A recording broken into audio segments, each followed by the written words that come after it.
Hi all, welcome to Edfil learning. നമ്മൾ കേട്ടറ്റ് March 2023 നമ്മുടെ പുതുതായിട്ടൊരു കേട്ടറ്റ് എക്സാം കഴിഞ്ഞു അല്ലേ? അപ്പം അതിൽ നമുക്ക് സൈക്കോളജിയുടെ ഭാഗത്ത് നിന്നും ചോദിച്ചിട്ടുള്ള ക്വസ്റ്റ്യൻസ്, അതിൻ്റെ ആൻസറുകൾ നമുക്കൊന്ന് ഡീറ്റെയിലായിട്ട് നോക്കാം. ഓക്കെ, ഒന്നുമില്ല, നിങ്ങൾക്കറിയാം സൈക്കോളജി എന്ന് പറഞ്ഞിട്ടുണ്ടെങ്കിൽ പുതുതായിട്ടൊന്നും ചോദിക്കാനില്ല.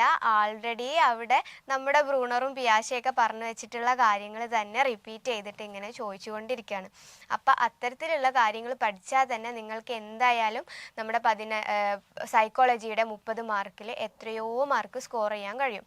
പിന്നെ ചിലർക്ക് വരുന്ന പ്രശ്നമാണ് ഈ അപ്ലിക്കേഷണൽ ലെവൽ ക്വസ്റ്റ്യൻസ് അല്ലെങ്കിൽ പെഡഗോജി ലെവൽ ക്വസ്റ്റ്യൻസ്. അപ്പം ഇപ്പം നമ്മുടെ കേട്ടറ്റിൻ്റെ മുഖമൊക്കെ മാറിക്കൊണ്ടിരിക്കുകയാണ് അല്ലേ? ക്വസ്റ്റ്യൻസ് ഇടുന്ന ടൈപ്പും ഒക്കെ മാറിക്കൊണ്ടിരിക്കുകയാണ്. അതുകൊണ്ട് തന്നെ അപ്ലിക്കേഷണൽ ലെവൽ ക്വസ്റ്റ്യൻസ് ആണെങ്കിൽ പോലും അതിലും കുറേ ഡയറക്റ്റ് ആയിട്ടുള്ള ക്വസ്റ്റ്യൻസ് കണ്ടുവരുന്നുണ്ട്. ഇപ്പം നമുക്ക് ഈ പുതിയ ഇത്തവണത്തെ ഈ കേട്ടറ്റ് മാർച്ച് 2023 കേട്ടറ്റ് നോക്കുമ്പോൾ നമുക്കറിയാൻ കഴിയുന്ന ഒരു കാര്യമാണ്, പെഡഗോജി പാർട്ടിൽ നിന്നും ധാരാളം ഡയറക്റ്റ് ആയിട്ടുള്ള ക്വസ്റ്റ്യൻസ് വന്നിട്ടുണ്ട്. ഓക്കെ, അപ്പം നമുക്കൊന്ന് ഡീറ്റെയിൽ ആയിട്ട് നോക്കാം. സോ ആദ്യത്തെ ക്വസ്റ്റ്യൻ ആണ്, അബിയും ബബിയും 4ാം ക്ലാസ്സിൽ പഠിക്കുന്ന 2 സുഹൃത്തുക്കളാണ്. അബി ക്ലാസ്സിൽ അവതരിപ്പിക്കപ്പെടുന്ന ആശയങ്ങൾ അപ്പോൾ തന്നെ പഠിക്കുന്നു അല്ലെങ്കിൽ അപ്പോൾ തന്നെ സ്വായത്തമാക്കുന്നു. എന്നാൽ ബബിക്ക് ഇതേ ആശയങ്ങൾ പഠിക്കാൻ കൂടുതൽ സമയവും അധിക പിന്തുണയും ആവശ്യമായി വരുന്നു. ഏത് വികാസ തത്വമാണ് ഇതിൽ അടങ്ങിയിരിക്കുന്നത്? സോ അതിൻ്റെ ഇംഗ്ലീഷ് ഒന്ന് നോക്കാം. Abi and Babi are 2 friends of 4th standard. Abhi learns the concepts presented in the class within no time. സമയമൊന്നുമില്ലാതെ പെട്ടെന്ന് പഠിക്കുന്നു. But Bubby takes more time and additional support to learn the concepts. ആർക്കാണ്? നമ്മുടെ ബബിക്ക് കൂടുതൽ സമയം വേണം കാര്യങ്ങളൊക്കെ പഠിച്ചെടുക്കാനും വേണ്ടിയിട്ട്. Which developmental principle is reflected here? അപ്പോൾ നമുക്കറിയാം നമ്മുടെ ശിശുവികാസം എന്ന് പറഞ്ഞിട്ടുള്ള ഒരു ഏരിയ ഉണ്ട്. അതിൽ നിന്നും വന്നിട്ടുള്ള ഒരു ക്വസ്റ്റ്യൻ ആണ് ഇത്. അപ്പോൾ നമുക്ക് വികാസ തത്വങ്ങൾ പഠിക്കാനുണ്ട്. സോ നമുക്ക് ഓപ്ഷൻസ് നോക്കാം. വികാസം അനുസ്യൂതമാണ്. Development is continuous. അനുസ്യൂതം എന്ന് പറഞ്ഞിട്ട് അന്തം വിട്ട് നിൽക്കേണ്ട, കണ്ടിന്യൂസ് ആണ്. ഒരു ഭാഗത്ത് നടക്കുന്ന വികാസം എന്ന് പറഞ്ഞിട്ടുണ്ടെങ്കിൽ അതിങ്ങനെ ഡെവലപ്പ് ചെയ്ത് പോയിക്കൊണ്ടേയിരിക്കും. ഓക്കെ, അടുത്തത് ഓപ്ഷൻ ബി, വികാസം പരസ്പരം ബന്ധപ്പെട്ടിരിക്കുന്നു. ഒരു ഭാഗത്തിൻ്റെ വികാസം മറ്റൊരു ഭാഗമായിട്ട് ബന്ധപ്പെട്ടിട്ടുണ്ട്. വികാസം വ്യക്തി വ്യത്യാസം പാലിക്കുന്നു. വികാസം ക്രമം ചാക്രികമാണ്. സോ ഈ 4 ഓപ്ഷൻസ് ആണ് തന്നിട്ടുള്ളത്. അപ്പോൾ നമുക്ക് ഓപ്ഷൻസ് വായിക്കുമ്പോൾ തന്നെ അറിയാം അബിയും ബബിയും തമ്മിലുള്ള വ്യത്യാസമാണ് അവിടെ പറയുന്നത് അല്ലേ? അബി പഠിക്കാൻ ഇങ്ങനെയാണ്, ബബി പഠിക്കാൻ ഇങ്ങനെയാണ്. അപ്പോൾ നമുക്ക് സ്വാഭാവികമായിട്ടും ആൻസർ വളരെ പെട്ടെന്ന് തന്നെ മാർക്ക് ചെയ്യാൻ കഴിയും. വികാസം വ്യക്തി വ്യത്യാസം പാലിക്കുന്നു. സോ നമുക്ക് ഇനി ഏതൊക്കെയാണ് പ്രധാനമായിട്ടുള്ള അല്ലെങ്കിൽ നമുക്ക് പഠിക്കാനായിട്ടുള്ള വികാസ തത്വങ്ങൾ ഏതൊക്കെയാണ് എന്നുള്ളതൊന്ന് ജസ്റ്റ് നോക്കാം. സോ ആദ്യത്തത് നമ്മൾ ആൾറെഡി പറഞ്ഞു കഴിഞ്ഞു. വികാസം അനുസ്യൂതമാണ് അല്ലെങ്കിൽ ഒരു കണ്ടിന്യൂസ് പ്രോസസ്സാണ്. കുട്ടി ഗർഭാശയത്തിൽ കിടക്കുന്നത് മുതൽ തുടങ്ങുന്ന ഡെവലപ്മെൻ്റ് ആണ് ഒരു ഭ്രൂണം എന്ന് പറയുമല്ലോ, അപ്പം തുടങ്ങുന്ന ഒരു വികാസമാണ് ഏതൊരാളിലും ഉണ്ടാവുക. അത് പിന്നെ വികസിച്ച് അയാൾ മരിക്കുന്നത് വരെ വികാസം സംഭവിച്ചു കൊണ്ടിരിക്കും. അതായത് ജനനം മുതൽ മരണം വരെ സംഭവിക്കുന്ന ഒരു കാര്യമാണ് നമ്മുടെ വികാസം. രണ്ടാമത്തത് ഗതി നിയമം പാലിക്കുന്നു. അതായത് തോന്നിയ പോലെ അങ്ങ് വികാസം നടക്കുകയല്ല നമ്മുടെ ബോഡിയിൽ ചെയ്യുന്നത്. അതെങ്ങനെയാണ്? തല മുതൽ പാദം വരെ നടക്കും. ശരീരമധ്യത്തിൽ നിന്നും പാർശ്വഭാഗങ്ങളിലേക്ക് അല്ലെങ്കിൽ വശങ്ങളിലോട്ട് നടക്കും നമ്മുടെ വികാസം. സോ നമ്മൾ പറയും ആദ്യം ചെറിയ കുട്ടിയായിരിക്കുമ്പോൾ മെയിൻ ആയിട്ടുള്ള ഓർഗൻസ് അല്ലെ, ഹൃദയം, കരള്, വൃക്ക, ഇത്തരത്തിലുള്ള ഓർഗൻസ് ഒക്കെ ഡെവലപ്പ് ചെയ്തിട്ടാണ് പിന്നെ ഇങ്ങനെ പോയിട്ടാണ് നമ്മുടെ വിരൽ തുമ്പിൻ്റെ വികാസമൊക്കെ നടക്കുക. സോ അതാണ് മധ്യഭാഗത്തിൽ നിന്നും വശങ്ങളിലോട്ടാണ് വികാസം നടക്കുന്നതുകൊണ്ട് ഉദ്ദേശിച്ചത്. അടുത്തതാണ് സഞ്ചിത സ്വഭാവത്തോടു കൂടിയുള്ളതാണ് അല്ലെങ്കിൽ ക്യുമുലേറ്റീവ് ആണ്. അതായത് പല ഭാഗത്ത് നടക്കുന്ന വികാസങ്ങളെല്ലാതും കൂടി പരസ്പരം ബന്ധപ്പെട്ടുകൊണ്ടും എല്ലാതും കൂടി ഒരുമിച്ച് കൂടിയിട്ടൊക്കെയാണ് നമ്മുടെ ശരീരത്തിൽ വികാസം നടക്കുന്നത്. ദെൻ സാമാന്യത്തിൽ നിന്ന് സവിശേഷത്തിലേക്ക് കടക്കുന്നു. അല്ലെങ്കിൽ നമുക്ക് ഓപ്ഷനിൽ വേറെ രീതിയിലും കാണാം, സ്ഥൂലത്തിൽ നിന്നും സൂക്ഷ്മതയിലോട്ട് കടക്കുന്നു. അതായത് നമ്മുടെ വീട്ടിൽ ചെറിയ മക്കളുണ്ടെങ്കിൽ നമുക്ക് അവരെ നിരീക്ഷിച്ചാൽ കാണാൻ കഴിയും. ഇപ്പം നിലത്ത് എന്തെങ്കിലും ഒരു സാധനം വീണ ആദ്യം കുട്ടി ഇങ്ങനെയൊക്കെ ആയിരിക്കും പിടിക്കാൻ നോക്കുക. പിന്നെ കുട്ടി വലുതാവും തോറും അല്ലെങ്കിൽ മാസങ്ങൾ കഴിയും തോറും ഈ 2 വിരൽ ഉപയോഗിച്ചിട്ട് ആ സാധനം തറയിൽ നിന്നും പെറുക്കാനൊക്കെ പഠിക്കും. ആദ്യം നമുക്കറിയാം നമ്മുടെ കമിഴ്ന്നടക്കുന്ന പ്രായമൊക്കെ ആകുമ്പോൾ കുട്ടികൾ ഇങ്ങനെ സാധനങ്ങളൊക്കെ എല്ലാ വിരലൊക്കെ ഉപയോഗിച്ചിട്ടായിരിക്കും പിടിക്കാൻ നോക്കുക. ഓക്കെ, അത് പിന്നെ എന്ത് ചെയ്യും, സ്ഥൂല പേശിയിൽ നിന്നും സൂക്ഷ്മ പേശിയിലോട്ട് പോകും. അതായത് സൂക്ഷ്മമായിട്ട് എടുക്കാനൊക്കെ പഠിക്കും. അത്തരത്തിലാണ് വികാസം നടക്കുന്നത്. അടുത്തത് പാരമ്പര്യത്തെയും പരിസരത്തെയും ആശ്രയിച്ചിരിക്കും. പറയേണ്ട ആവശ്യമില്ലല്ലോ. നമ്മുടെ പാരമ്പര്യം എങ്ങനെയാണോ, ഇപ്പോൾ ബുദ്ധിമാന്ദ്യമുള്ള പാരമ്പര്യം ഉണ്ടെങ്കിൽ മേ ബി കുട്ടിക്കും ബുദ്ധിമാന്ദ്യം ഉണ്ടായിരിക്കാം, അത് വികാസത്തെ ബാധിക്കും. അതുപോലെ പരിസരം, നമ്മുടെ പരിസരം എങ്ങനെയാണ്, കുട്ടി വളർന്നു വരുന്ന ചുറ്റുപാട് എങ്ങനെയാണ്, കുടുംബം എങ്ങനെയാണ്, ഇനി കുട്ടിയുടെ വിദ്യാലയം എങ്ങനെയാണ്, ഇതൊക്കെ എന്ത് ചെയ്യും, കുട്ടിയുടെ വികാസത്തെ ബാധിക്കും. അടുത്തത് പരിപക്വനത്തെയും പഠനത്തെയും ആശ്രയിച്ചിരിക്കുന്നു. ഇതൊക്കെ വികാസമാണ് കേട്ടോ. പഠനം എന്ന് പറഞ്ഞിട്ടുണ്ടെങ്കിൽ ലേണിംഗ്, പരിപക്വനം എന്ന് പറഞ്ഞിട്ടുണ്ടെങ്കിൽ എന്താ, മലയാളം കേട്ട് ആരും അന്തം വിട്ടിരിക്കേണ്ട, മെച്യൂരിറ്റി എന്ന് പറയുമല്ലോ, മെച്യൂർഡ് ആവുക. ഇതിനൊക്കെ എന്ത് ചെയ്യും, നമ്മുടെ വികാസം ആശ്രയിച്ചിരിക്കും. ദെൻ ചാക്രികമാണ്. ചാക്രികം എന്ന് പറഞ്ഞിട്ടുണ്ടെങ്കിൽ എന്താണ്, പരസ്പരം ഒരു ചെറിയ വികാസത്തിൽ നിന്നും വികസിച്ച് വികസിച്ച് വികസിച്ച് വലിയ വികാസത്തിലോട്ടെത്തും. അല്ലെങ്കിൽ നമുക്കൊരു എക്സാമ്പിൾ പറയാണ്, എന്താണ്, കുട്ടിയിൽ ആദ്യമേ ഉള്ളൊരു ചെറിയൊരു അറിവുണ്ടാകും, അതിലിങ്ങനെ ഇങ്ങനെ പിന്നീട് ചുറ്റുപാടുന്നും കുടുംബത്തു നിന്നൊക്കെ അറിവ് കിട്ടി തുടങ്ങുമ്പം ആ അറിവ് വികസിക്കും, അല്ലേ? ഇപ്പോൾ ചെറിയൊരു കുട്ടി, ഉദാഹരണം പറയുകയാണെങ്കിൽ ചെറിയൊരു കുട്ടിക്ക് ഇതിൻ്റെ അമ്മയാണ് അല്ലെങ്കിൽ ഉമ്മയാണ് എന്നറിയാം. പിന്നെ കുട്ടി വളരുന്നതിനനുസരിച്ച് ഇത് എൻ്റെ അച്ഛൻ്റെ ഭാര്യയാണ് എന്നൊക്കെ അറിയുമ്പോഴേക്കും കുട്ടി എന്ത് ചെയ്യും, വളർന്ന് വലുതാകും. അപ്പം അതാണ് ആ വികാസം നടക്കുമ്പോഴേക്കും കുട്ടിയിൽ എന്ത് ചെയ്യും, എന്താണ്, പരിസരത്തിൽ നിന്നൊക്കെ അറിവ് കിട്ടി ഇതൊരു ചാക്രികാരോഹണം അല്ലെ, സ്പൈറൽ, നമ്മുടെ ബ്രൂണർ കൊണ്ടുവന്നിട്ടുള്ള അതൊക്കെ നമുക്ക് പഠിക്കാനുണ്ട്. അപ്പോൾ ഒരു സ്പൈറലിംഗ് മെത്തേഡ് പോലെ ചെറിയ അറിവിലോട്ട് പുതിയ അറിവുകൾ കൂടിച്ചേർന്നിട്ട് ആണ് വികാസം നടക്കുന്നത്. അടുത്തത് വികാസം പരസ്പരം ബന്ധപ്പെട്ടിരിക്കുന്നു. ഞാൻ ആൾറെഡി പറഞ്ഞു കഴിഞ്ഞു, ഒരു ശരീരത്തിൻ്റെ വികാസം നമ്മുടെ ബുദ്ധിയുടെ വികാസവുമായിട്ട് ബന്ധപ്പെട്ടിട്ടുണ്ട്. അതായത് ഇപ്പം ഫിസിക്കലി ഹാൻഡിക്യാപ്ഡ് ആയിട്ടുള്ള ഒരാൾ, ശാരീരികമായിട്ട് ബുദ്ധിമുട്ടുള്ള ഒരാൾക്ക് മേ ബി മെൻ്റലി എന്ത് ചെയ്യും, കുറച്ച് ബുദ്ധിമുട്ട് അനുഭവപ്പെടും, അല്ലെ? അയാൾക്ക് എല്ലാവരെയും പോലെ എല്ലായിടത്തും എത്തിപ്പെടാൻ സാധിച്ചോണമെന്നില്ല. സോ അതാണ് ഒരു ഭാഗത്തിൻ്റെ വികാസം മറ്റൊരു ഭാഗത്തിൻ്റെ വികാസത്തെ ബന്ധപ്പെട്ടിട്ടുണ്ട്.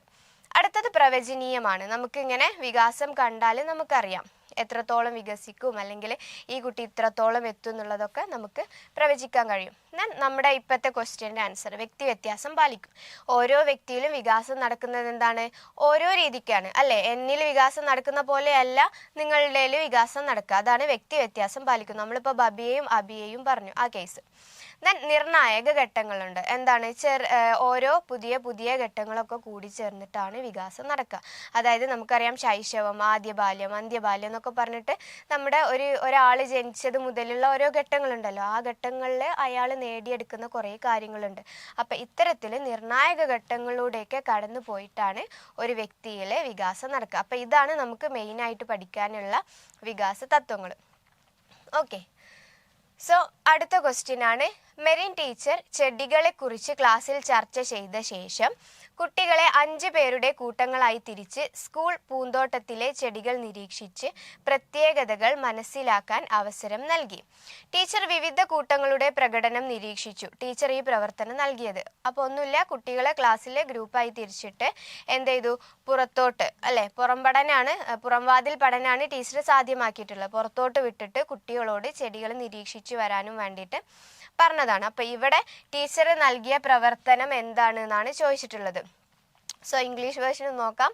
Merin teacher after discussing about plants in the class formed groups of 5 and led them to the school garden to observe and understand the peculiarities of various plants. Teacher observed the performance of various groups. Teacher gave this activity for what? So ആദ്യത്തത് കുട്ടികളുടെ സാമൂഹ്യ അവസ്ഥ മെച്ചപ്പെടുത്താൻ, to improve sociability of children.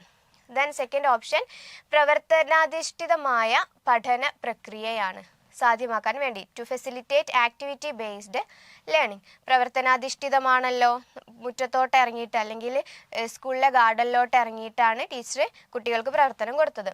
So അടുത്തത് സഹകരണാത്മക പഠനം പുരോഗതിയിലാക്കാൻ, okay, to promote cooperative learning. Then D മുകളിൽ പറഞ്ഞ എല്ലാത്തിനും വേണ്ടി, for all the above. So നമുക്ക് സ്വാഭാവികമായിട്ടും ഇതിൻ്റെ ആൻസർ ചെക്ക് ചെയ്യുമ്പം ഏതായിരിക്കും, മുകളിൽ പറഞ്ഞ എല്ലാത്തിനും വേണ്ടി അല്ലേ. ഇവിടെ ടീച്ചർ ഒരൊറ്റ പ്രവർത്തനമാണ് കൊടുത്തത്. അതെങ്ങനെയാണ് കൊടുത്തത്? ഡയറക്റ്റ് ടീച്ചർ പറഞ്ഞു കൊടുത്തിട്ടല്ല ഉത്തരം, അല്ലല്ലോ. മറിച്ച് കുട്ടികളെ സ്കൂളിലെ ഗാർഡനിലോട്ട് പറഞ്ഞു വിട്ടിട്ട് നേരിട്ട് നിരീക്ഷിച്ച്, അതും ഒറ്റയ്ക്കല്ല ഗ്രൂപ്പായിട്ടാണ് പറഞ്ഞയക്കുന്നത് അല്ലേ. സോ നമുക്ക് നോക്കിയാൽ അറിയാം, ഇവിടെ പറഞ്ഞിട്ടുള്ള എല്ലാ കാര്യങ്ങളും കുട്ടികളുടെ സാമൂഹ്യാവസ്ഥ മെച്ചപ്പെടും. കുട്ടികളെ ഗ്രൂപ്പായിട്ടാണ് പറഞ്ഞയക്കുന്നത്. അപ്പം ഓട്ടോമാറ്റിക്കായിട്ടും അവർ പരസ്പരം ചർച്ച ചെയ്യും, സംസാരിക്കും. ഈ പൂവ് ഞാൻ ഇവിടെ കണ്ടിട്ടുണ്ട് എന്ന് പറയും. അങ്ങനെ അവർ തമ്മിലുള്ള ഒരു സാമൂഹ്യാവസ്ഥ മെച്ചപ്പെടും. അപ്പം ഇത് കറക്റ്റ് ആൻസർ ആണ്. അടുത്തത് പ്രവർത്തനാധിഷ്ഠിത പഠന പ്രക്രിയ അല്ലേ. കുട്ടികൾ പ്രവർത്തിച്ചു കൊണ്ടല്ലേ പഠിക്കുന്നത്. ഗാർഡനിൽ ഇറങ്ങിച്ചെന്ന് പൂവിനെ കണ്ട് തൊട്ടിട്ടൊക്കെയാണ് കുട്ടികൾ പഠിക്കുന്നത്. സോ അതും ആൻസർ ആണ്. ദെൻ സഹകരണാത്മക പഠനം, അതായത് കുട്ടി ഒറ്റയ്ക്ക് പോയിട്ട് ഇതെൻ്റെ പൂവാണെന്ന് പറഞ്ഞിട്ടല്ല പഠിക്കുന്നത്. എല്ലാ കുട്ടികളും ചേർന്നിട്ട് സഹകരിച്ചു കൊണ്ടാണ് പഠിക്കുന്നത്. സോ അതുകൊണ്ട് സിയും ശരിയാണ്. സോ ഓട്ടോമാറ്റിക്കായിട്ട് മുകളിൽ പറഞ്ഞവയെല്ലാം ഇതിൻ്റെ കറക്റ്റ് ആൻസർ ആണ്. അപ്പോൾ നമ്മൾ എന്ത് ചെയ്യും? മുഴുവൻ ഓപ്ഷൻ വായിക്കാണ്ട് ഫസ്റ്റത്തെ ഓപ്ഷൻ വായിക്കുന്നു, ഇത് തന്നെയാണെന്ന് പറഞ്ഞിട്ട് പോയിട്ട് ബബിൾ ചെയ്യും. അങ്ങനെ ചെയ്യാൻ നിൽക്കരുത്. 4 ഓപ്ഷനും വായിച്ച ശേഷം മാത്രം എന്ത് ചെയ്യുക? ബബിൾ ചെയ്യുക അല്ലേ. കാരണം ഇവിടെ കണ്ടില്ലേ, 3ഉം ഇതിൻ്റെ ആൻസർ ആണ്. അതുകൊണ്ട് തന്നെയാണ് 4ാമത്തെ ഓപ്ഷന് മുകളിൽ പറഞ്ഞവയെല്ലാം എന്ന് കൊടുത്തത്. അപ്പം ഇവർക്ക് ഇപ്പം നമുക്ക് കേട്ടിട്ട് കിട്ടണം എന്ന് ഇത്ര നിർബന്ധമൊന്നുമില്ലല്ലോ. അപ്പം ഇതുപോലത്തെ കുറേ നുറുക്കുവിദ്യകളൊക്കെ ക്വസ്റ്റ്യൻ പേപ്പർ ഇടുന്നവരും അതിൽ ഉൾപ്പെടുത്തിയിട്ടുണ്ടാകും. ഓക്കെ. സോ നെക്സ്റ്റ് ക്വസ്റ്റ്യൻ, വിമർശനാത്മക ബോധനശാസ്ത്രം ആശയപരമായി ഊന്നൽ നൽകുന്നത്. The concept of critical pedagogy stresses that. അതായത് നമുക്ക് പെഡഗോജിയെ കുറച്ച് ക്ലാസിഫിക്കേഷൻ അല്ലെങ്കിൽ പെഡഗോജിയെ വർഗീകരിച്ചിട്ടുള്ള ഒരു ഭാഗമുണ്ട് നമ്മുടെ ബോധനശാസ്ത്രത്തെ. സോ ആ ഭാഗത്തു നിന്ന് വന്നിട്ടുള്ള ഒരു ക്വസ്റ്റ്യൻ ആണ്. സോ ആദ്യത്തെ ഓപ്ഷൻ, കുട്ടിക്ക് ലഭിക്കുന്ന വിവരങ്ങളായ അനുഭവങ്ങളും അവബോധവും ഏറെ പ്രാധാന്യം അർഹിക്കുന്നു എന്നതിൽ. അതായത് ക്രിട്ടിക്കൽ പെഡഗോജി അല്ലെങ്കിൽ വിമർശനാത്മക ബോധനശാസ്ത്രം എന്തിനാണ് ഊന്നൽ, അല്ലെങ്കിൽ അതെന്താണെന്നാണ് ക്വസ്റ്റ്യൻ. സോ ആദ്യം പറയുന്നത് കുട്ടിക്ക് ലഭിക്കുന്ന വിവിധങ്ങളായ അനുഭവങ്ങളും അവബോധങ്ങളും ഏറെ പ്രാധാന്യം അർഹിക്കുന്നു എന്നത്, അല്ലെങ്കിൽ varieties of experiences and perceptions received by the learner are very important. അത് മനസ്സിലാക്കാനും വേണ്ടിയിട്ടാണെന്നാണ് ഫസ്റ്റ് ഓപ്ഷൻ. രണ്ടാമത്തെ ഓപ്ഷൻ, അധ്യാപിക പഠന പ്രക്രിയയ്ക്ക് നേതൃത്വം കൊടുക്കണം എന്നതിൽ. The teacher should lead the classroom learning process. ടീച്ചറാണ് മെയിനായിട്ട്, ടീച്ചറാണ് ലീഡർ. ടീച്ചർ ക്ലാസ് എടുക്കുന്നു, അതിൻ്റെ ബാക്കിൽ കുട്ടികൾ ഫോളോ ചെയ്തു പോകുന്നു. ഓപ്ഷൻ സി, ഉരുവിട്ട് പഠിക്കലിനും ആവർത്തിച്ച് പഠിക്കലിനും ഊന്നൽ വേണം എന്നതിൽ. അതായത് road learning and repeated learning are important. And option D, ആത്യന്തിക വിലയിരുത്തലിനാണ് പ്രാധാന്യം എന്നതിൽ. അതായത് summative assessment is more important. So നമുക്കറിയാം ആൻസർ വരുന്നത് നമ്മുടെ ഓപ്ഷൻ എ ആണ്. അതായത് കുട്ടിക്ക് ലഭിക്കുന്ന വിവിധങ്ങളായ അവബോധം, അറിവും അതുപോലെ അനുഭവങ്ങളൊക്കെ ഉൾപ്പെടുത്തി അതിനൊക്കെ പ്രാധാന്യം അർഹിപ്പിച്ചു കൊണ്ടിട്ട് വേണം പഠിക്കാൻ അല്ലെങ്കിൽ പഠിപ്പിക്കാൻ എന്നാണ് നമ്മുടെ ക്രിട്ടിക്കൽ പെഡഗോജി പറയുന്നത്. ഇനി നമുക്ക് മെയിനായിട്ട് വരുന്ന ഒരു ടൈപ്സ് ഓഫ് പെഡഗോജി ഒന്ന് നോക്കാം. ഒന്ന് കൺസ്ട്രക്റ്റീവിസം അല്ലെങ്കിൽ കൺസ്ട്രക്റ്റീവ് പെഡഗോജി. ഒന്നുമില്ല, നമുക്കറിയാം കൺസ്ട്രക്റ്റീവിസം എന്താണ്? നമ്മൾ സഹകരിച്ചുകൊണ്ട് സാമൂഹ്യാവസ്ഥയിൽ നിന്നുകൊണ്ട് അത്തരത്തിൽ കുട്ടികൾക്കൊക്കെ അവസരം, ക്ലാസ് റൂമിൽ അവസരം നൽകിക്കൊണ്ട് പഠിപ്പിക്കണം എന്ന് പറയുന്നതാണ് കൺസ്ട്രക്റ്റീവ് പെഡഗോജി. അത് തന്നെയാണ് എന്ത്? Social pedagogy. സോഷ്യൽ പെഡഗോജി എന്ന് പറഞ്ഞാൽ ഇതൊക്കെ പേര് തന്നെയുണ്ട്, സാമൂഹ്യ ബോധനശാസ്ത്രം. അതെന്താണ്?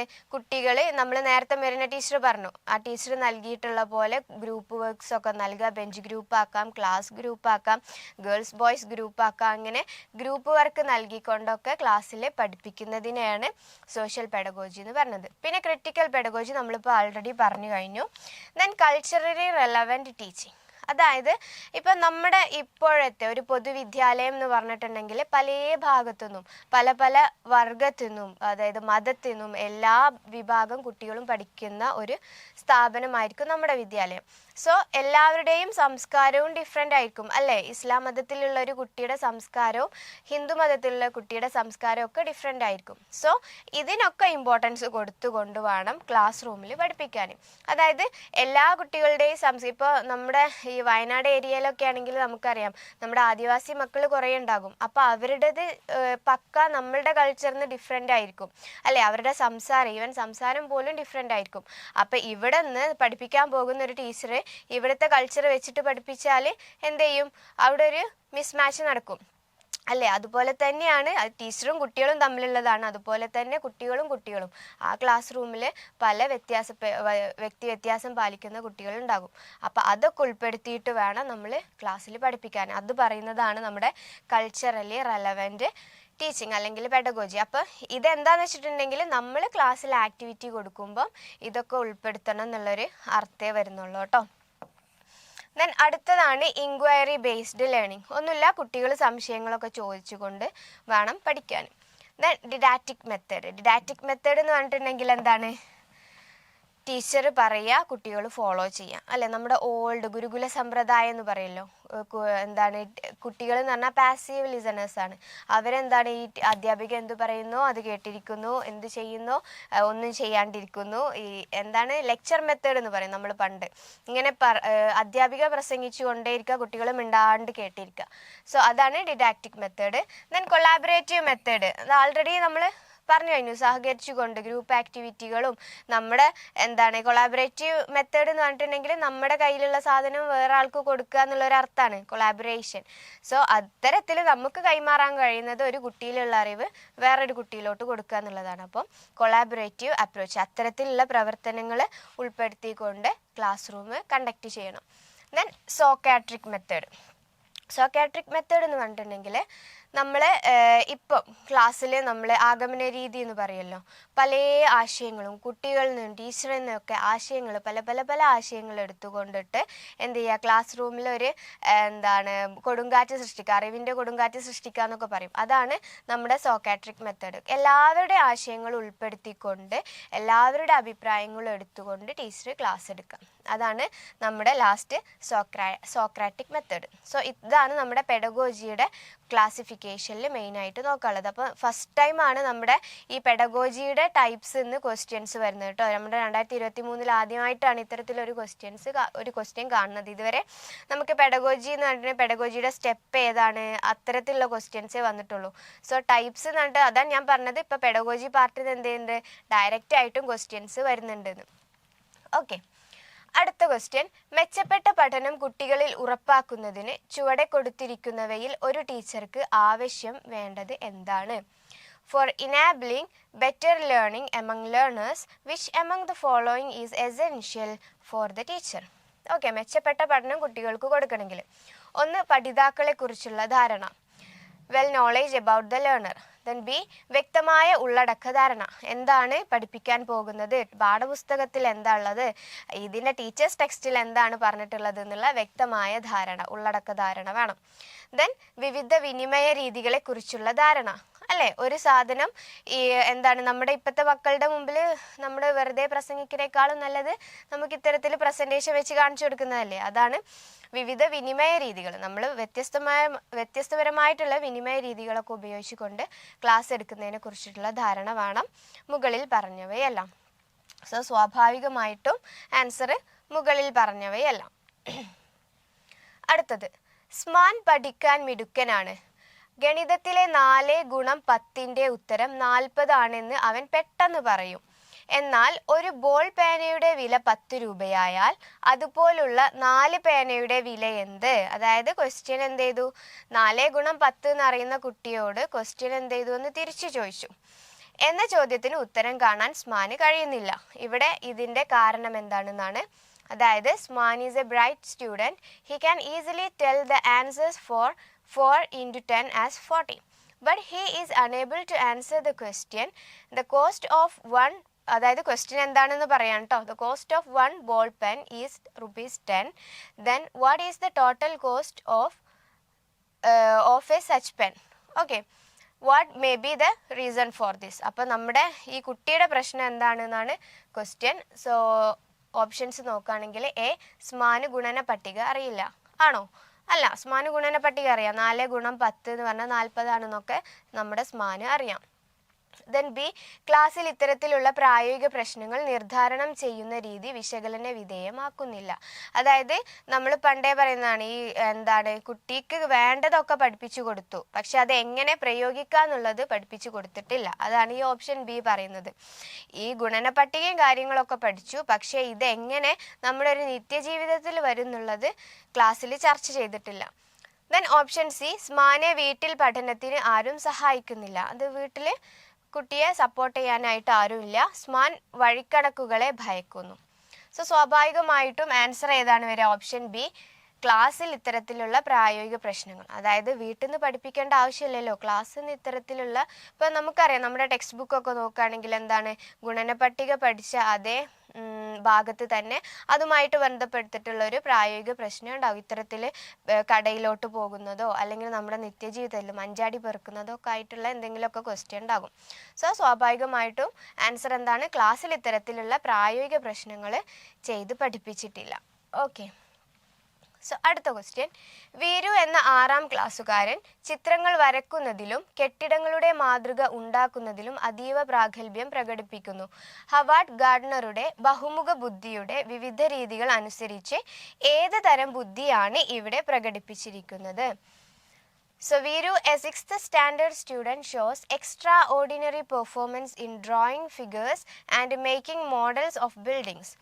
Based on Howard Gardner's multiple intelligence theory, which type of intelligence is mentioned here? Okay, അപ്പോൾ ഏതാണ് ഓപ്ഷൻസ് നോക്കാം. പ്രകൃതിപരമായ ബുദ്ധി അല്ലെങ്കിൽ നാച്ചുറലിസ്റ്റിക് ഇൻ്റലിജൻസ് ഉണ്ട്, ശാരീരിക ചലന ബുദ്ധി ബോഡിലി കിനസ്തെറ്റിക് ഇൻ്റലിജൻസ് ഉണ്ട്, യുക്തിപര അല്ലെങ്കിൽ ഗണിതപര ബുദ്ധി ലോജിക്കൽ ഓർ മാത്തമാറ്റിക്കൽ ഇൻ്റലിജൻസ് ഉണ്ട്, ദൃശ്യസ്ഥലപര ബുദ്ധി. ഓക്കെ, ഹവാർഡ് ഗാർഡനറുടെ ബുദ്ധി പഠിച്ചിട്ടുള്ള ഒരാളാണെങ്കിൽ കറക്റ്റ് ആൻസർ ചെയ്തും ദൃശ്യസ്ഥലപര ബുദ്ധിയാണ്, അല്ലെങ്കിൽ വിഷ്വൽ ആൻഡ് സ്പേഷ്യൽ ഇൻ്റലിജൻസ്. നമ്മൾ ഈ ആർക്കിടെക്റ്റേഴ്സ്, ഇത്തരത്തിലുള്ള ചെസ്സ് കളിക്കുന്നവർ, ചെസ്സ് കളിക്കുന്നവരുടെ ആർക്കിടെക്റ്റേഴ്സൊക്കെ പൊതുവെ കണ്ടുവരുന്നതാണ് നമ്മുടെ വിഷ്വൽ സ്പേഷ്യൽ ഇൻ്റലിജൻസ്. അവർക്കിങ്ങനെ ആ സ്പേസ് കണ്ടാൽ ഇവിടെ ഇത്തരത്തിലൊക്കെ ഉണ്ടാക്കാൻ കഴിയുന്നുള്ളൊക്കെ ഒരു ധാരണ ഉണ്ടാവുള്ളൂ. അപ്പം അത്തരം ആളുകൾക്ക് വിഷ്വൽ ഓർ സ്പേഷ്യൽ ഇൻ്റലിജൻസ് ആയിരിക്കും കൂടുതലായിട്ട് ഉണ്ടാവുക. ഇനി ഹവാർഡ് ഗാർഡനറുടെ മൾട്ടിപ്പിൾ ഇൻ്റലിജൻസ് തിയറിയിൽ ഏതൊക്കെ വരുന്നത് നോക്കാം. സോ ആദ്യം ഭാഷാപരമായ ബുദ്ധി അല്ലെങ്കിൽ ലിംഗ്വിസ്റ്റിക്, പേര് തന്നെയുണ്ട്, സംസാരിക്കാൻ നന്നായിട്ട് പ്രസംഗം പറയുന്നവർ, അല്ലെങ്കിൽ നമ്മുടെ കൂട്ടത്തിൽ തന്നെ ഉണ്ടാവും വളവളാ സംസാരിക്കുന്നവർ. സോ അതാണ് ഭാഷാപരമായ ബുദ്ധി. ഓക്കെ, അത്തരം ആളുകൾക്ക് എന്തായിരിക്കും? ലിംഗ്വിസ്റ്റിക് ഇൻ്റലിജൻസ് അല്ലെങ്കിൽ ലാംഗ്വേജ് ഇൻ്റലിജൻസ് കൂടുതലായിരിക്കും. ദെൻ ദൃശ്യസ്ഥലപരമായ ബുദ്ധി നമ്മളിപ്പം പറഞ്ഞു കഴിഞ്ഞു, വിഷ്വൽ സ്പേഷ്യൽ ഇൻ്റലിജൻസ്. ദെൻ യുക്തിചിന്തനം അല്ലെങ്കിൽ ഗണിതപരമായ ബുദ്ധി, അല്ലേ, നമ്മൾ ബുജികൾ എന്ന് പറയും സാധാരണ, ഗണിതത്തിൽ കുറച്ച് മുന്നോട്ടുള്ള ആൾക്കാരെ. അപ്പോൾ അത്തരം ആൾക്കാർക്ക് ഈ ലോജിസ്റ്റിക് ഓർ മാത്തമാറ്റിക്കൽ ഇൻ്റലിജൻസ് ആയിരിക്കും കൂടുതൽ. ദെൻ കായിക ചാലക ബുദ്ധിശക്തി, നമ്മുടെ ഉസൈൻ ബോൾട്ടൊക്കെ, അല്ലേ, പൊതുവേ സ്പോർട്സിലൊക്കെ മുന്നോട്ട് നിൽക്കുന്ന ആളുകൾ. ദെൻ സംഗീതാത്മക അല്ലെങ്കിൽ താളാത്മകം ആയിട്ടുള്ള ഇൻ്റലിജൻസ്, പാടാനും താളം പിടിക്കാനും അല്ലെങ്കിൽ ഇൻസ്ട്രുമെൻറ്റ്സ് കൈകാര്യം ചെയ്യാനും ഒക്കെ ഉള്ള കഴിവുള്ള ആളുകൾ. ദെൻ വ്യക്തി പാരസ്പര്യം, ഇൻ്റർപേഴ്സണൽ ഇൻ്റലിജൻസും അതുപോലെ ഇൻട്രാപേഴ്സണൽ ഇൻ്റലിജൻസും അതെല്ലാവർക്കും അങ്ങോട്ടും ഇങ്ങോട്ടും മാറിപ്പോകുന്നതാണ്. അതായത് ഇൻ്റർപേഴ്സണൽ എന്ന് പറഞ്ഞിട്ടുണ്ടെങ്കിൽ മറ്റുള്ളവരോട് എന്ത് ചെയ്യുക, സഹായം ചെയ്യാനും മറ്റുള്ളവരുമായി പ്രവർത്തിക്കാനൊക്കെ ഇഷ്ടപ്പെടുന്ന ആൾക്കാർക്ക് കൂടുതൽ ഉണ്ടാവുന്നതായിരിക്കും വ്യക്തി പാരസ്പര്യ ബുദ്ധി, അല്ലേ.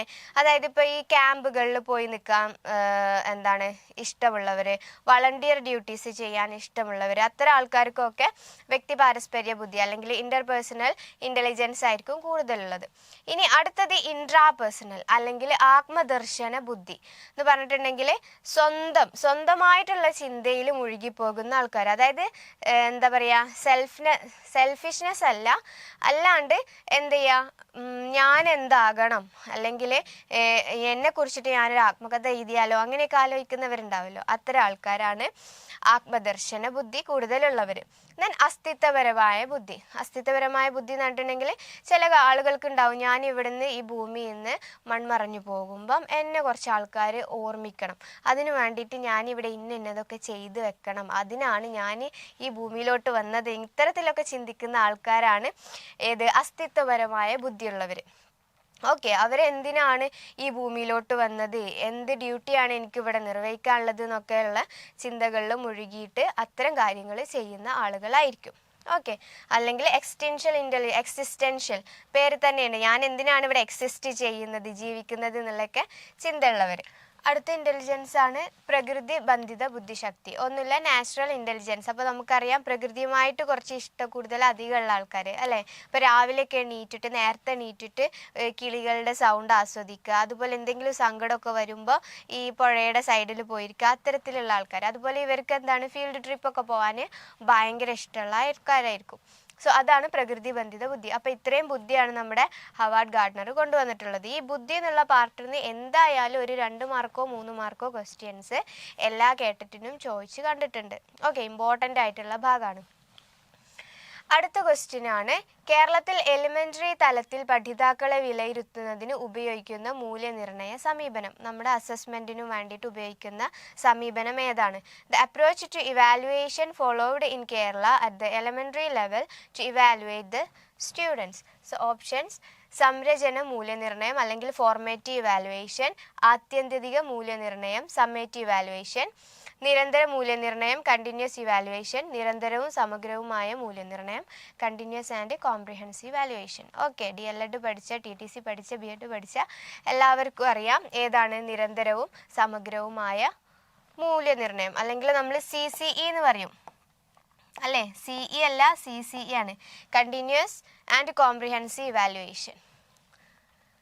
ഇനി ഇതിൽ സമ്മേറ്റീവ് ഇവാലുവേഷൻ, ഇത് ഇത്തരത്തിൽ എത്രയോ തവണ ക്വസ്റ്റ്യൻസ് ചോദിച്ചു കണ്ടിട്ടുണ്ട്. അതായത് ഇത് ആൻസർ ആയിട്ട് വരുന്നുള്ളത്. അപ്പം ബാക്കിയുള്ളത് എന്താണെന്ന് നമുക്കൊന്ന് നോക്കാം. സോ ആദ്യത്തെ സമ്മേറ്റീവ് ഇവാലുവേഷൻ അല്ലെങ്കിൽ ആത്യന്തിക മൂല്യനിർണ്ണയം, അതായത് യൂണിറ്റിൻ്റെ അല്ലെങ്കിൽ പഠനത്തിൻ്റെ അവസാനം നടത്തുന്ന മൂല്യനിർണ്ണയം അല്ലേ. ഒരു യൂണിറ്റ് പഠിച്ച് മുഴുവനായി കഴിഞ്ഞിട്ട് ടീച്ചർ ഒരു യൂണിറ്റ് ടെസ്റ്റ് വെക്കുന്നു, അതാണ് സമ്മേറ്റീവ്. പേര് തന്നെയുണ്ട്, സമ്മാണ് അല്ലേ.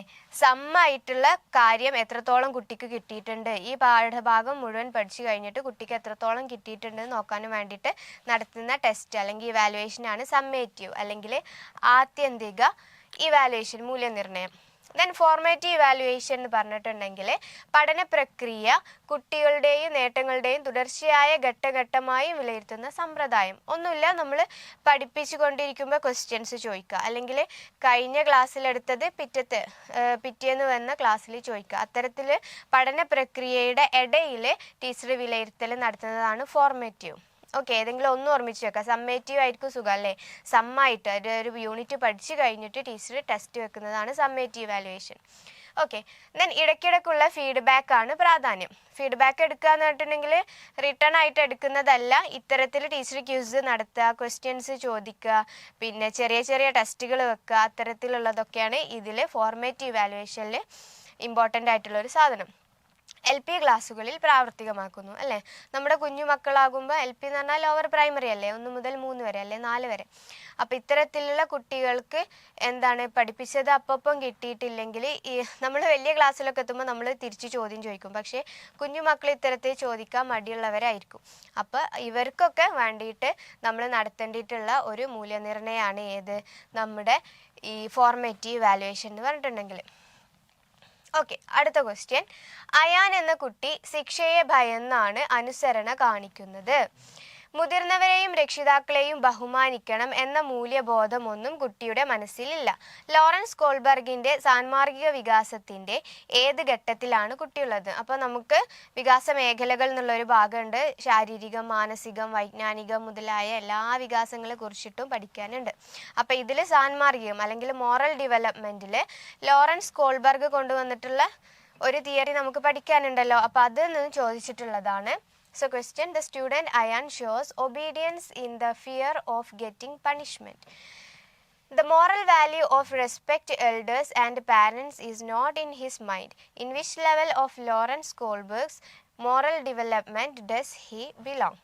Okay, so options: പൂർവ്വ യാഥാസ്ഥിക ഘട്ടം അല്ലെങ്കിൽ പ്രീ കൺവെൻഷണൽ ലെവൽ, യാഥാസ്ഥിക ഘട്ടം അല്ലെങ്കിൽ കൺവെൻഷണൽ ലെവൽ, യാഥാസ്ഥികാനന്തര ഘട്ടം അല്ലെങ്കിൽ പോസ്റ്റ് കൺവെൻഷണൽ ലെവൽ, ദെൻ അയാഥാസ്ഥിക ഘട്ടം അല്ലെങ്കിൽ നോൺ കൺവെൻഷണൽ ലെവൽ. സോ സ്വാഭാവികമായിട്ടും കോൾബർഗിൻ്റെ ഇത് പഠിച്ചിട്ടുള്ള ഒരാളാണെന്നുണ്ടെങ്കിൽ അയാൾക്ക് ആദ്യം തന്നെ ഇതെന്ത് ചെയ്യാം, ഡിലീറ്റ് ചെയ്യാം അല്ലേ. അതായത് ഈ ഒരു ഇത്തരത്തിൽ പേരുള്ളൊരു ഘട്ടം നമ്മുടെ കോൾബർഗിൻ്റെ ഘട്ടങ്ങളിലില്ല.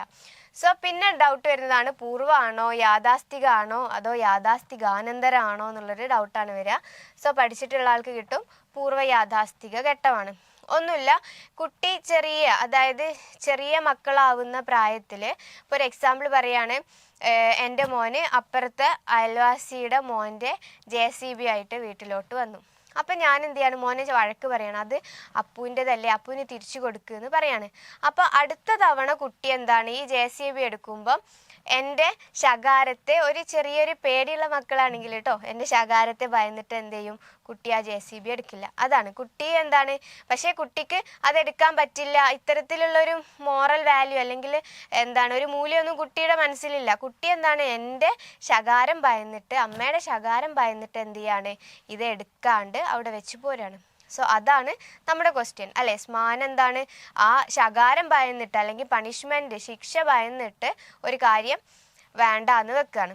സോ അത് നമ്മുടെ പൂർവ്വയാഥാസ്ഥിക ഘട്ടത്തിൽ വരുന്നതാണ്. അടുത്തത് ക്വസ്റ്റ്യൻ, ഒരു കൂട്ടത്തിലെ അംഗങ്ങൾ തമ്മിലുള്ള സാമൂഹ്യ ബന്ധം എത്രത്തോളം ദൃഢമാണ് എന്ന് കണ്ടെത്തുന്നതിന് ഉപയോഗിക്കുന്ന തന്ത്രം ഏതാണ്? So technique that is used to find the strength of social relationship among the members of a group. So options നോക്കാം. ആത്മനിഷ്ഠ രീതി, ഇൻട്രോസ്പെക്ഷൻ മെത്തേഡ്, ദെൻ നിരീക്ഷണ രീതി, ഒബ്സർവേഷൻ മെത്തേഡ്, സോഷ്യോമെട്രി, ദെൻ പ്രക്ഷേപണ രീതി അല്ലെങ്കിൽ പ്രൊജക്റ്റീവ് മെത്തേഡ്.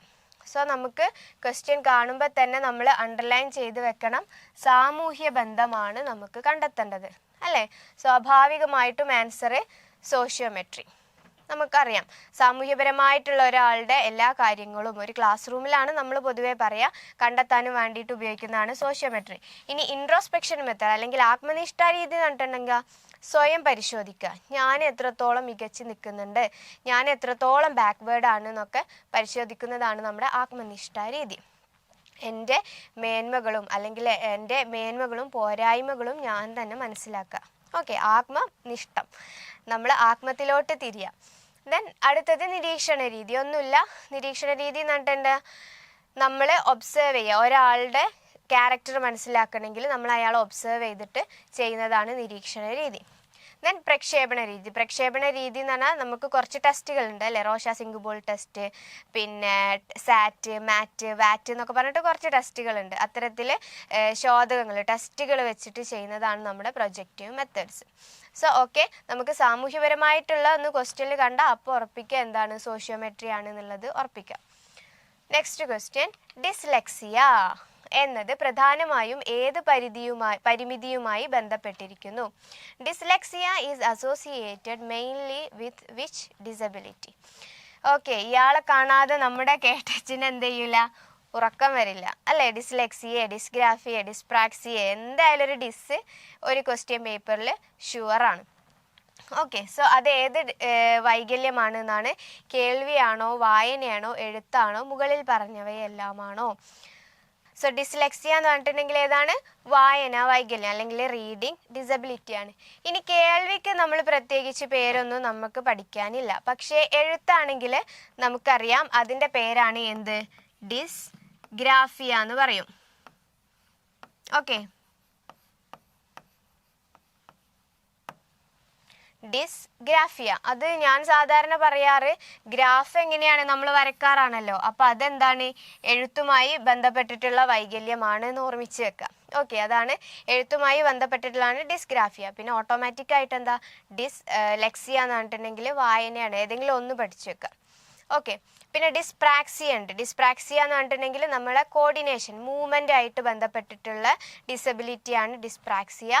അതുപോലെ തന്നെ ഡിസ്കാൽക്കുലിയ ഉണ്ട്. കാൽക്കുലിയ എന്ന് പറഞ്ഞാൽ പേര് തന്നെ ഉണ്ട്, കാൽക്കുലേഷൻ, ഗണിതപരമായിട്ട് കാൽക്കുലേറ്റ്, കണക്ക് കൂട്ടാനൊക്കെ ബുദ്ധിമുട്ടുള്ള ഒരവസ്ഥ.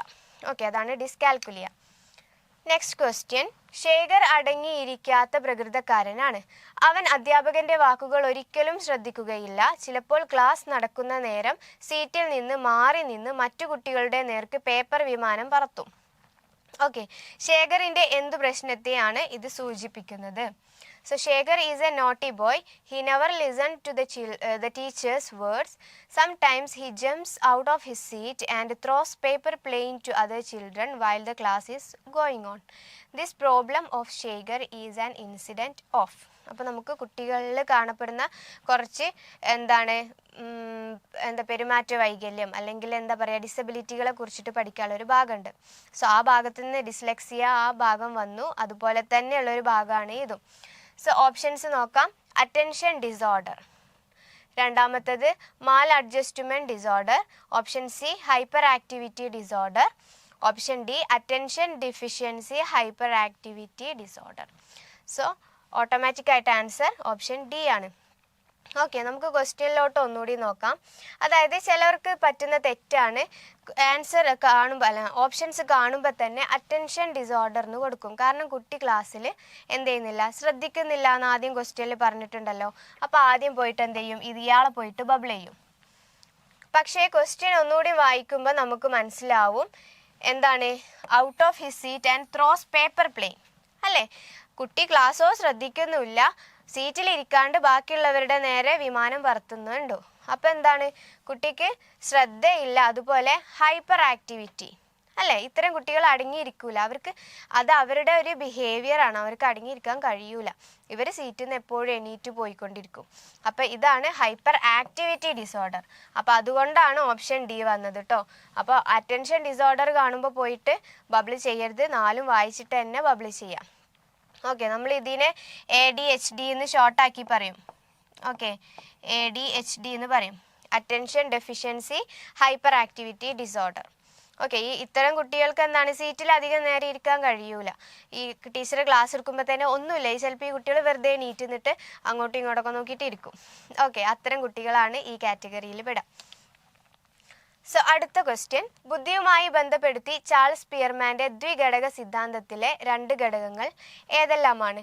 Which are the 2 factors in the 2 factor theory of intelligence by Charles Spearman. അപ്പം ഞാൻ നേരത്തെ പറഞ്ഞു ബുദ്ധി സിദ്ധാന്തം എന്നുള്ള ഭാഗത്തു നിന്ന് ഷുവറാണ് ക്വസ്റ്റ്യൻ. അപ്പം ഇത്തവണ രണ്ടാമത്തെ ക്വസ്റ്റ്യനാണ് ബുദ്ധി സിദ്ധാന്തത്തിൽ നിന്ന്. ആദ്യം ഹവാർഡ് ഗാർഡനറുടെ തിയറി ചോദിച്ചു, രണ്ടാമത്തേത് നമ്മളെ ചാൾസ് പിയർമാൻ്റെ 2 ഫാക്ടർ തിയറിയിലെ ആ രണ്ട് ഫാക്ടറുകൾ ഏതൊക്കെയാണെന്നാണ്. G factor, F factor, option B G factor, S factor, option C S factor, K factor, option D S factor, F factor. Okay, അപ്പോൾ നമുക്കറിയാം കറക്റ്റ് ഓപ്ഷൻ ബി ആണ്, ജി ഫാക്ടറും S ഫാക്ടറും. ജി ഫാക്ടർ എന്ന് പറഞ്ഞിട്ടുണ്ടെങ്കിൽ എന്താണ്, ജനറൽ ഫാക്ടർ അല്ലേ, എല്ലാവർക്കും ജന്മനാ കിട്ടുന്ന ഒരു ബുദ്ധി, അതാണ് ജി ഫാക്ടർ. അടുത്തത് എസ് ഫാക്ടർ അല്ലെങ്കിൽ സ്പെസിഫിക് ഇൻ്റലിജൻസ്, മറ്റേത് ജനറൽ ഇൻ്റലിജൻസ്, രണ്ടാമത്തെ സ്പെസിഫിക് ആണ്. ചിലർക്ക് മാത്സിൽ നല്ല ബുദ്ധി ഉണ്ടായിരിക്കും, അപ്പോൾ അവർക്ക് മാത്തമാറ്റിക്കൽ ഇൻ്റലിജൻസ് കൂടുതലാണ്, അതാണ് അവരുടെ സ്പെസിഫിക് ഇൻ്റലിജൻസ്. ഓക്കെ, നേരെ മറിച്ച് ചിലർക്ക് പാട്ട് പാടാൻ നല്ല കഴിവുണ്ടായിരിക്കും, അപ്പോൾ അവരുടെ സ്പെസിഫിക് ഇൻ്റലിജൻസ് പറഞ്ഞാൽ ആ താളാത്മക അല്ലെങ്കിൽ പാട്ട് പാടാനുള്ള കഴിവാണ്. സോ അതാണ് നമ്മുടെ ചാൾസ് പിയർമാൻ്റെ ദ്വിഘടകം, രണ്ട് ഘടകം വരുന്നത് കേട്ടോ. അടുത്ത ക്വസ്റ്റ്യൻ, ചുവടെ കൊടുത്തിരിക്കുന്നവയിൽ സർഗാത്മകതയുടെ അടിസ്ഥാന ഘടകം അല്ലാത്തത് ഏത്? സർഗാത്മകത എന്നുള്ളത് നമ്മുടെ പഠനത്തെ സ്വാധീനിക്കുന്ന ഘടകങ്ങൾ എന്നുള്ളൊരു ഭാഗമുണ്ട്. കുറച്ച് നമ്മുടെ പഠന വേഗത, അഭിക്ഷമത എന്നൊക്കെ മുതലായിട്ടുള്ള കുറച്ച് ഘടകങ്ങൾ, അതിൽ വരുന്നൊരു ഭാഗമാണ് സർഗാത്മകത. സോ ഇതിൽ അല്ലാത്തതാണ് ചോദിച്ചത്. പണ്ടൊക്കെ അല്ലേ കേട്ടിട്ട് എക്സാമിന് ഇതിങ്ങനെ ബോൾഡാക്കി കൊടുക്കില്ല, ഇപ്പോഴത്തെ ക്വസ്റ്റ്യൻ പേപ്പറിൽ ഇത്തരത്തിൽ ബോൾഡാക്കി കൊടുക്കും. അപ്പോൾ നമ്മൾ ഒന്നുകൂടി ശ്രദ്ധിക്കും. പണ്ട് അല്ലാത്തത് ആണോ ശരിയായതാണോ എന്നൊന്നും നോക്കാണ്ട് നമ്മൾ ഓപ്ഷൻ കാണുമ്പോൾ ബബിൾ ചെയ്യാറുണ്ടായിരുന്നു. സോ ഓപ്ഷൻസ് വാചാലത അല്ലെങ്കിൽ ഫ്ലുവൻസി, ദെൻ ഓപ്ഷൻ ബി വിവ്രജന ചിന്ത അല്ലെങ്കിൽ ഡൈവേർജൻ തിങ്കിങ്, ഓപ്ഷൻ സി നല്ല കൈയക്ഷരം good handwriting, option D പ്രശ്ന പരിഹരണ ശേഷി. സോ നമുക്ക് സ്വാഭാവികമായിട്ട് അറിയാം ഓപ്ഷൻ സി ആണ് അല്ലേ. സർഗാത്മകതയുടെ അടിസ്ഥാന ഘടകങ്ങൾ ഏതൊക്കെയാണ് വരുന്നത്? ഒന്ന് വാചാലത ഫ്ലുവൻസി, രണ്ടാമത്തേത് വിവ്രജന ഡൈവേർജൻ തിങ്കിങ്, മൂന്നാമത്തേത് പ്രശ്ന പരിഹരണ ശേഷി പ്രോബ്ലം സോൾവിങ് എബിലിറ്റി, നാലാമത്തേത് ഉൾക്കാഴ്ച ഇൻസൈറ്റ്, അഞ്ചാമത്തേത് മൗലികത. ഓക്കെ, അപ്പോൾ ഇത്രയും 5 ഫാക്ടേഴ്സാണ് നമ്മുടെ സർഗാത്മകതയിൽ വരുന്നത്. അപ്പോൾ അത് നോട്ട് ചെയ്ത് വെക്കണം കേട്ടോ. അതുപോലെ തന്നെ ഇമ്പോർട്ടൻ്റ് ആണ് സർഗാത്മകതയുടെ ഘട്ടങ്ങളും, അതും ഈ സർഗാത്മകതയുടെ ഭാഗത്തുനിന്ന് ചോദിച്ചു കണ്ടിട്ടുള്ളൊരു സാധനമാണ്. ഓക്കെ, അടുത്തത് പ്രതിഭാധനരായ കുട്ടികൾക്ക് ഏറ്റവും അനുയോജ്യമായ പ്രവർത്തനം. ഒരു ക്ലാസ് റൂമിൽ നമ്മുടെ ഗിഫ്റ്റഡ് സ്റ്റുഡൻസിന് കൊടുക്കാൻ പറ്റിയിട്ടുള്ള ഏറ്റവും നല്ല പ്രവർത്തനം ഏതാണെന്നാണ്. അപ്പോൾ ഗിഫ്റ്റഡ് സ്റ്റുഡൻസ് എന്ന് പറഞ്ഞിട്ടുണ്ടെങ്കിൽ എന്താണ്? സാധാരണ കുട്ടികളെക്കാളും ആവറേജ് സ്റ്റുഡൻസിനേക്കാളും മികച്ചു നിൽക്കുന്ന കുട്ടികൾ അല്ലേ. ഈ ഒരു പ്രവർത്തനം ക്ലാസ്സിൽ കൊടുക്കുമ്പം എന്താണ് ഈ കുട്ടികൾ അവരുടേതായിട്ടുള്ള വഴിയിലൂടെ പെട്ടെന്ന് തന്നെ ഉത്തരം എഴുതിയിട്ടുണ്ടാകും. ആ ക്ലാസ്സിൽ ഇരിക്കേണ്ട മക്കളായിരിക്കത്തില്ല. കുറച്ച് പൊതുവെ ഐക്യോ ബുദ്ധിയോ ഒക്കെ എന്തായിരിക്കും സാധാരണ നോർമൽ സ്റ്റുഡൻസിനേക്കാളും കുറച്ച് ഹൈ ആയിട്ടുള്ള കുട്ടികൾ. ഓക്കെ, അതാണ് ഗിഫ്റ്റഡ് സ്റ്റുഡൻസ്. അപ്പോൾ ഈ കുട്ടികൾക്ക് ക്ലാസ്സിൽ നൽകേണ്ട പ്രവർത്തനം എന്താണ്, ഏറ്റവും അനുയോജ്യമായത് ഏതാണെന്നാണ് ക്വസ്റ്റ്യൻ. സോ ഓപ്ഷൻ എ, അധ്യാപകർ നൽകുന്ന നോട്ടുകൾ തെറ്റുകൂടാതെ എഴുതുന്നു. Write notes given by the teacher without any mistake. Option B, പാഠപുസ്തകത്തിലെ പ്രവർത്തനങ്ങൾ ചെയ്യുന്നു. Do the activities given in the textbook. Option C, പാഠപുസ്തകത്തിലെ മലയാളം പദ്യത്തിന് നാടകീകരണം നടത്തി സ്ക്രിപ്റ്റ് തയ്യാറാക്കുന്നു. ഓപ്ഷൻ ഡി, ക്ലാസ് ലീഡർ എന്ന നിലയ്ക്കുള്ള കർത്തവ്യങ്ങൾ നിർവഹിക്കുന്നു. ഓക്കെ, സോ സ്വാഭാവികമായിട്ടും ഓപ്ഷൻ സി. ബാക്കിയുള്ളതൊക്കെ എന്താണ്, നോർമൽ കുട്ടികൾ ചെയ്യുന്ന കാര്യമാണ്. അല്ലാണ്ട് പാഠപുസ്തകത്തിലെ ഒരു പദ്യത്തെ നാടകീകരിക്കുക എന്ന് പറഞ്ഞിട്ടുണ്ടെങ്കിൽ കുറച്ച് എന്ത് ചെയ്യണം, ബുദ്ധി അധികമുള്ള കുട്ടികൾക്ക്, ഗിഫ്റ്റഡ് സ്റ്റുഡൻസ് ചെയ്യുന്ന അല്ലെങ്കിൽ ചെയ്യാൻ സാധിക്കുന്ന ഒരു പ്രവർത്തനമാണ്. ഓക്കെ, അടുത്തത്, നമ്മുടെ തലച്ചോറിൻ്റെ ഏത് ഭാഗമാണ് ചലനത്തെ നിയന്ത്രിക്കുന്നത്? So which region of our brain controls the motor function? Option A, thalamus. Option B, hypothalamus. Option C, cerebellum. Option D, cerebral cortex. So answer വരുന്നത് സെറിബെല്ലാണ്. അപ്പം നമ്മുടെ ബുദ്ധിയുടെ ഭാഗങ്ങളൊന്ന് പരിചയപ്പെടാം. ആദ്യം സെറിബ്രം, ഏറ്റവും വലിയ ഭാഗം. അത് സംസാരം, വിചാരം, വികാരം, വിദഗ്ധമായ ചലനങ്ങളൊക്കെയാണ് നമ്മുടെ സെറിബ്രം എന്ത് ചെയ്യുന്നത്, കോർഡിനേറ്റ് ചെയ്യുന്നത്, അല്ലെങ്കിൽ അതിൻ്റെ ഫങ്ഷന്. ദെൻ സെറിബെല്ലം, പേശി ചലനങ്ങളുടെ ഏകോപനം, ശരീര തുലനനില. ഒരു തവണ ശരീര തുലനനില എന്താണ് മെയിൻറ്റെയിൻ ചെയ്യുന്ന ബുദ്ധിയുടെ ഭാഗം, തലച്ചോറിൻ്റെ ഭാഗം ഏതാണെന്നായിരുന്നു ക്വസ്റ്റ്യൻ കേട്ടോ. അപ്പോൾ അത് സെറിബെല്ലാണ്. ദെൻ അടുത്തത് വരുന്നത് തലാമസ്, ഇന്ദ്രിയങ്ങൾ വഴി എത്തുന്ന മെസ്സേജിനെ അതിൻ്റെ യഥാസ്ഥാനത്തേക്ക് തിരിച്ചയക്കുന്നു. ഓക്കെ, അടുത്ത ഭാഗമാണ് തലാമസ്. അടുത്തത് ഹൈപ്പോതലാമസ്. ഹൈപ്പോ എന്നാണ് കേട്ടോ, ഹൈപ്പോതലാമസ് എന്ന് പറഞ്ഞിട്ടുണ്ടെങ്കിൽ എന്താണ്, വിശപ്പ്, ദാഹം ക്രമീകരിക്കുക, അതുപോലെ ശരീര ഊഷ്മാവിനെ നിയന്ത്രിക്കുക. ഓക്കെ, ദെൻ വരുന്നതാണ് മെഡുല്ല ഒബ്ലാങ്കേറ്റ, നമ്മുടെ ഈ ബാക്ക് ഭാഗത്ത് വരുന്ന ആ ഭാഗം. ഓക്കെ, മെഡുല്ല ഒബ്ലാങ്കേറ്റയുടെ എന്താണ് കണ്ടിന്യൂവേഷൻ ആയിട്ട് വരുന്നതാണ് നമ്മുടെ ഏത് നട്ടെല്ല് എന്ന് പറഞ്ഞിട്ടുള്ള സാധനം. സോ അനൈച്ഛിക ജീവൽ പ്രവർത്തനങ്ങൾ, നമ്മുടെ എന്താണ് ശ്വസനം, ഛർദി, ഹൃദയമിടിപ്പ്, ഇതൊക്കെ കൺട്രോൾ ചെയ്യുന്ന ആളാണ് ഏത് മെഡുല്ല ഒബ്ലാങ്കേറ്റ. അതുകൊണ്ടാണ് നമ്മൾ തമാശക്ക് പോലും ഫ്രണ്ട്സിനെ എഡാ എന്ന് പറഞ്ഞിട്ട് നമ്മൾ തലക്കടിക്കുമല്ലോ, അങ്ങനെ അടിക്കരുത് എന്ന് പറയുന്നത്. കാരണം ഇവിടെയാണ് നമ്മുടെ ഹാർട്ടിനെ കൺട്രോൾ ചെയ്യുന്ന ആളാണ് ഇവിടെ ഉള്ളത്. അപ്പോൾ ഇവിടെ അടി കൊണ്ടാൽ ചിലപ്പോൾ ഏത് രീതിയിലുള്ള അടിയാണ്, എത്ര ആഴത്തിലുള്ള അടിയാണെന്നൊന്നും നമുക്ക് പറയാൻ കഴിയില്ല. സോ നമ്മൾ വിചാരിക്കാണ്ട് പലതും സംഭവിക്കാം. ഓക്കെ, അപ്പോൾ ഇതാണ് നമ്മുടെ തലച്ചോറിൻ്റെ പ്രധാനമായിട്ടുള്ള ഭാഗങ്ങൾ, അതിൻ്റെ ഫങ്ഷൻസ്. അതൊന്ന് നോക്കി വെക്കാം. ഇപ്പം തുടർച്ചയായിട്ട് ക്വസ്റ്റ്യൻസ് കണ്ടിട്ടുള്ള ഒരു ഭാഗമാണത്. നെക്സ്റ്റ് ക്വസ്റ്റ്യൻ, ആധുനികവും ഉദ്ഗ്രഥിതവുമായ അറിവിൻ്റെ, അതായത് ഇത് എന്താണ് സൂചിപ്പിക്കുന്നത് എന്നാണ്. ആധുനികവും ഉദ്ഗ്രഥിതവുമായ അറിവിൻ്റെ അടിസ്ഥാന ഘടകങ്ങളായ സ്കീമുകൾ സ്വാംശീകരണത്തിലൂടെയും സംസ്ഥാപനത്തിലൂടെയും സമയബന്ധിതമായി കുട്ടികളിൽ വർദ്ധിത അളവിൽ രൂപപ്പെടുന്നു. ഇവ രണ്ടും സന്തുലീകരണത്തിൻ്റെ മാർഗങ്ങളാണ് ഇത് സൂചിപ്പിക്കുന്നത്. So through assimilation and accommodation, children develop increasingly more advanced and integrated scheme over time. These are the method for equilibration. These are mentioned by whom? ആരാണ്? സോ ഓട്ടോമാറ്റിക് ആയിട്ട് നമ്മുടെ സ്കീമ, അസിമുലേഷൻ, അക്കോമഡേഷൻ ഒക്കെ കൊണ്ടുവന്നിട്ടുള്ള ആളെ പേര് നമ്മുടെ മനസ്സിൽ വരണം.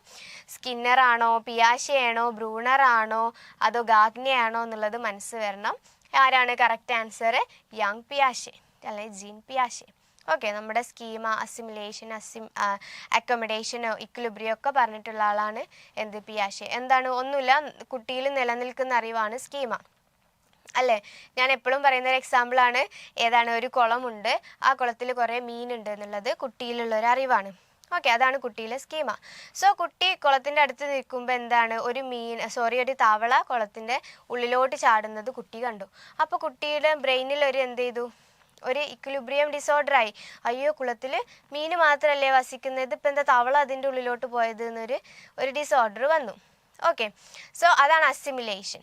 സോ അത് കഴിഞ്ഞിട്ട് കുട്ടി അറിവ് നേടുകയാണ്. എന്താണ്? ഓക്കെ, അപ്പോൾ കുളത്തിൽ മത്സ്യങ്ങൾ മാത്രം, മീൻ മാത്രമല്ല ഉള്ളത്, തവളയും കൂടി മീനിൻ്റെ കൂടെ വസിക്കുന്നുണ്ട് എന്ന് എന്ത് ചെയ്തു? ഒരു ഓർഡർ കിട്ടി. അതാണ് അക്കോമഡേറ്റ് ചെയ്യുക. ആ പുതിയ അറിവിന് എന്ത് ചെയ്തു? ബ്രെയിന് അക്കോമഡേറ്റ് ചെയ്തു. ദെൻ ഇക്വിലിബ്രിയം എന്ത് ചെയ്തു? ഈ അറിവും അതായത് ഫൈനലൈസ് ചെയ്തിട്ട് കുട്ടിയിൽ ഒരു അറിവുണ്ടായി, കുളത്തിൽ മീനുകളും തവളകളും വസിക്കുന്നുണ്ട്. അപ്പോൾ അതെന്ത് ചെയ്തു? ഒരു ഇക്വിലിബ്രിയം ഫോം ചെയ്തു. ഓക്കെ, അപ്പോൾ അതാണ് നമ്മുടെ പിയാഷെ പറഞ്ഞിട്ടുള്ള 4 ഘട്ടങ്ങൾ. അപ്പോൾ ഇത് ചിലതിൽ 5 ഘട്ടങ്ങളായിട്ടും കാണാറുണ്ട് കേട്ടോ. അപ്പോൾ ഇത് നമുക്കറിയാം, ക്വസ്റ്റ്യനിൽ ഒരു പക്ഷേ നമുക്ക് ഈ കോട്ട ആരാ പറഞ്ഞത് എന്നൊന്നും അറിയില്ല. പക്ഷെ എന്തറിയാം? ഈ വേർഡ്സ് അസിമിലേഷനും അക്കമഡേഷനൊക്കെ ആരാ കൊണ്ടുവന്നിട്ടുള്ളത് എന്ന് അറിയുന്ന ഒരാളാണെങ്കിൽ സ്വാഭാവികമായിട്ടും എന്ത് ചെയ്യാം? യാങ് പിയാഷെയെ ബബിൾ ചെയ്യാം. ഓക്കെ, അടുത്ത ക്വസ്റ്റ്യൻ ആണ്. പ്രതീക്ഷിച്ച ജോലി ലഭിക്കാത്ത മനു തൻ്റെ മാനസിക സംഘർഷം മറച്ചു വെക്കാനായി ആ ജോലിയുടെ ഭാരിച്ച ഉത്തരവാദിത്തത്തെക്കുറിച്ചും വിഷമതകളെക്കുറിച്ചും വാചാലനാകുന്നു. ഇവിടെ ഉപയോഗിച്ചിരിക്കുന്ന പ്രതിരോധ തന്ത്രം ഏത്? അതായത് നമ്മുടെ മാൽ അഡ്ജസ്റ്റ്മെൻറ്റ് വരെ പേഴ്സണാലിറ്റി എന്നുള്ള ഭാഗത്തുനിന്ന് വന്നിട്ടുള്ളൊരു ക്വസ്റ്റ്യൻ ആണ്. So Manu didn't get the expected job. To overcome the mental stress due to this, he talks a lot about the responsibilities and difficulties of the job. Which defense mechanism is used here? So ദമനം, പ്രക്ഷേപണം, യുക്തീകരണം, ഉദാത്തീകരണം, അല്ലെങ്കിൽ repression, projection, rationalisation, sublimation. Okay, correct answer വരുന്നത് യുക്തീകരണമാണ്. അത് നമുക്ക് ഇത് എല്ലതും, അതായത് കുറച്ച് മാൽ adjustment mechanisms പഠിക്കാനുണ്ട്. അപ്പോൾ അതിൽ നമുക്ക് കറക്റ്റായിട്ട് ഉദാഹരണങ്ങൾ വെച്ചിട്ട് തന്നെ പഠിക്കുമ്പം വേഗം ക്യാച്ച് ചെയ്യാനായിട്ട് കഴിയും. സോ ആദ്യം പ്രക്ഷേപണം എന്ന് പറഞ്ഞിട്ടുണ്ടെങ്കിൽ സ്വയം കുറ്റവിമുക്തനാവാൻ മറ്റുള്ളവരുടെ മേൽ കുറ്റാരോപണം നടത്തുക. എക്സാമിന് മാർക്ക് കുറഞ്ഞാൽ ക്വസ്റ്റ്യൻ പേപ്പർ ഇട്ട ടീച്ചറെ എന്ത് ചെയ്യുക? കുറ്റം പറയാം. അതാണ് നമ്മുടെ പ്രക്ഷേപണം. രണ്ടാമത്തത് യുക്തീകരണം, കുറ്റത്തെ ലഘൂകരിക്കാൻ വേണ്ടി ന്യായീകരിക്കുക അല്ലെങ്കിൽ ഒഴിഞ്ഞു മാറുക. അടുത്തത് ദമനം, അതായത് നമുക്ക് അസുഖകരമായിട്ടുള്ള കാര്യങ്ങളോ അല്ലെങ്കിൽ മറക്കാൻ ആഗ്രഹിക്കുന്ന അനുഭവങ്ങളോ ഒക്കെ ഉണ്ടെങ്കിൽ മനഃപൂർവ്വം മറക്കാനായിട്ട് ശ്രമിച്ചിട്ട് അത് നമ്മുടെ മൈൻഡിൻ്റെ അബോധ തലത്തിലോട്ട് തള്ളിവിടുക. ഓക്കെ, സാധാരണ നമ്മുടെ ഏതെങ്കിലും ഇഷ്ടപ്പെട്ട ആളുടെ മരണമോ അല്ലെങ്കിൽ പെട്ടെന്നുണ്ടാകുന്ന മരണമോ ഒക്കെ എന്ത് ചെയ്യും?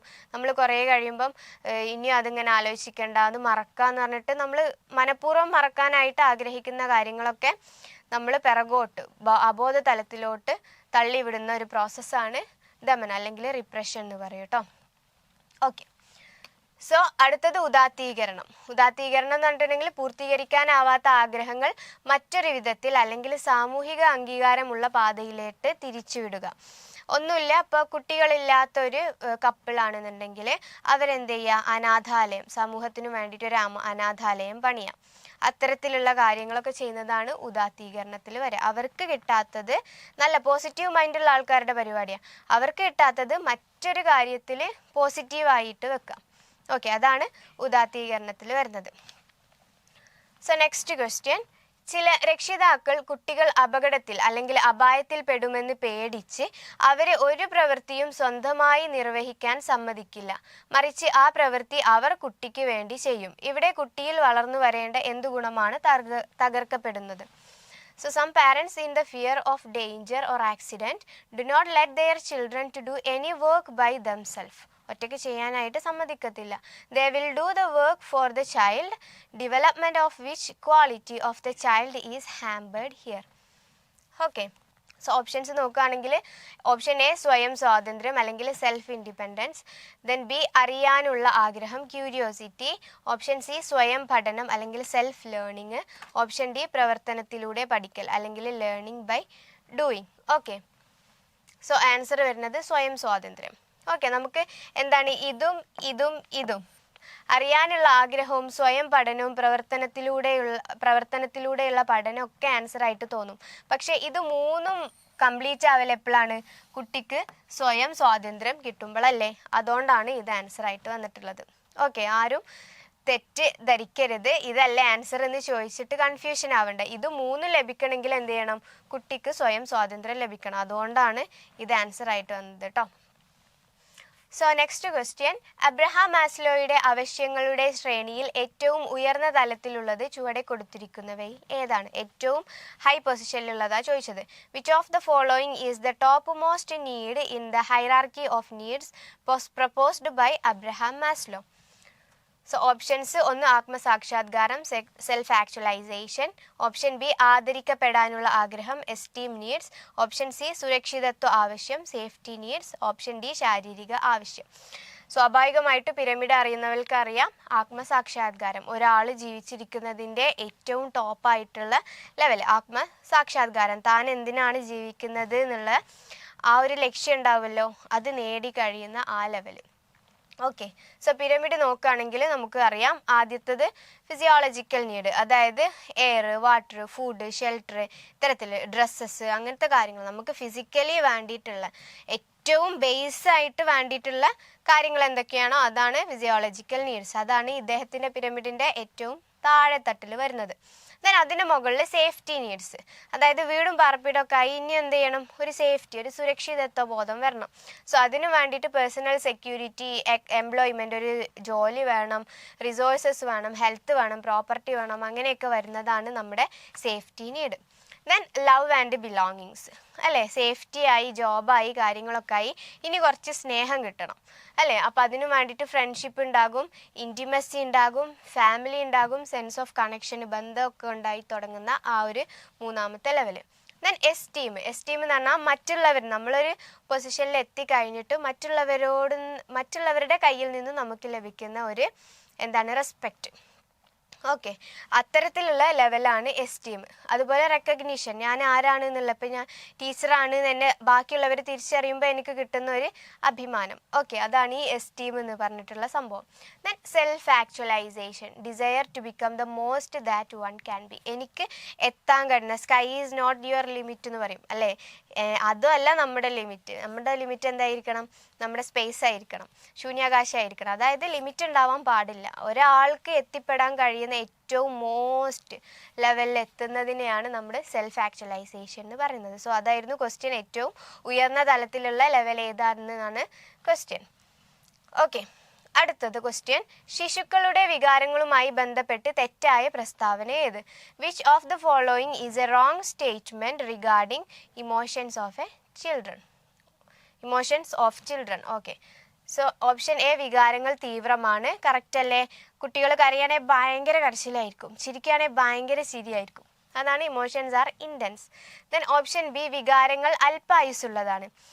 കുട്ടി കരഞ്ഞുകൊണ്ടിരിക്കുമ്പോൾ നമ്മൾ അതിലൂടെ ഒരു തത്തമ്മ പാറിപ്പോയി എന്ന് പറയുമ്പോൾ കുട്ടിയുടെ കരച്ചിൽ നിൽക്കും, കുട്ടി തത്തമ്മയെ നോക്കും, അതാണ് അല്പായുസുള്ളവയാണ്. Emotions are temporary.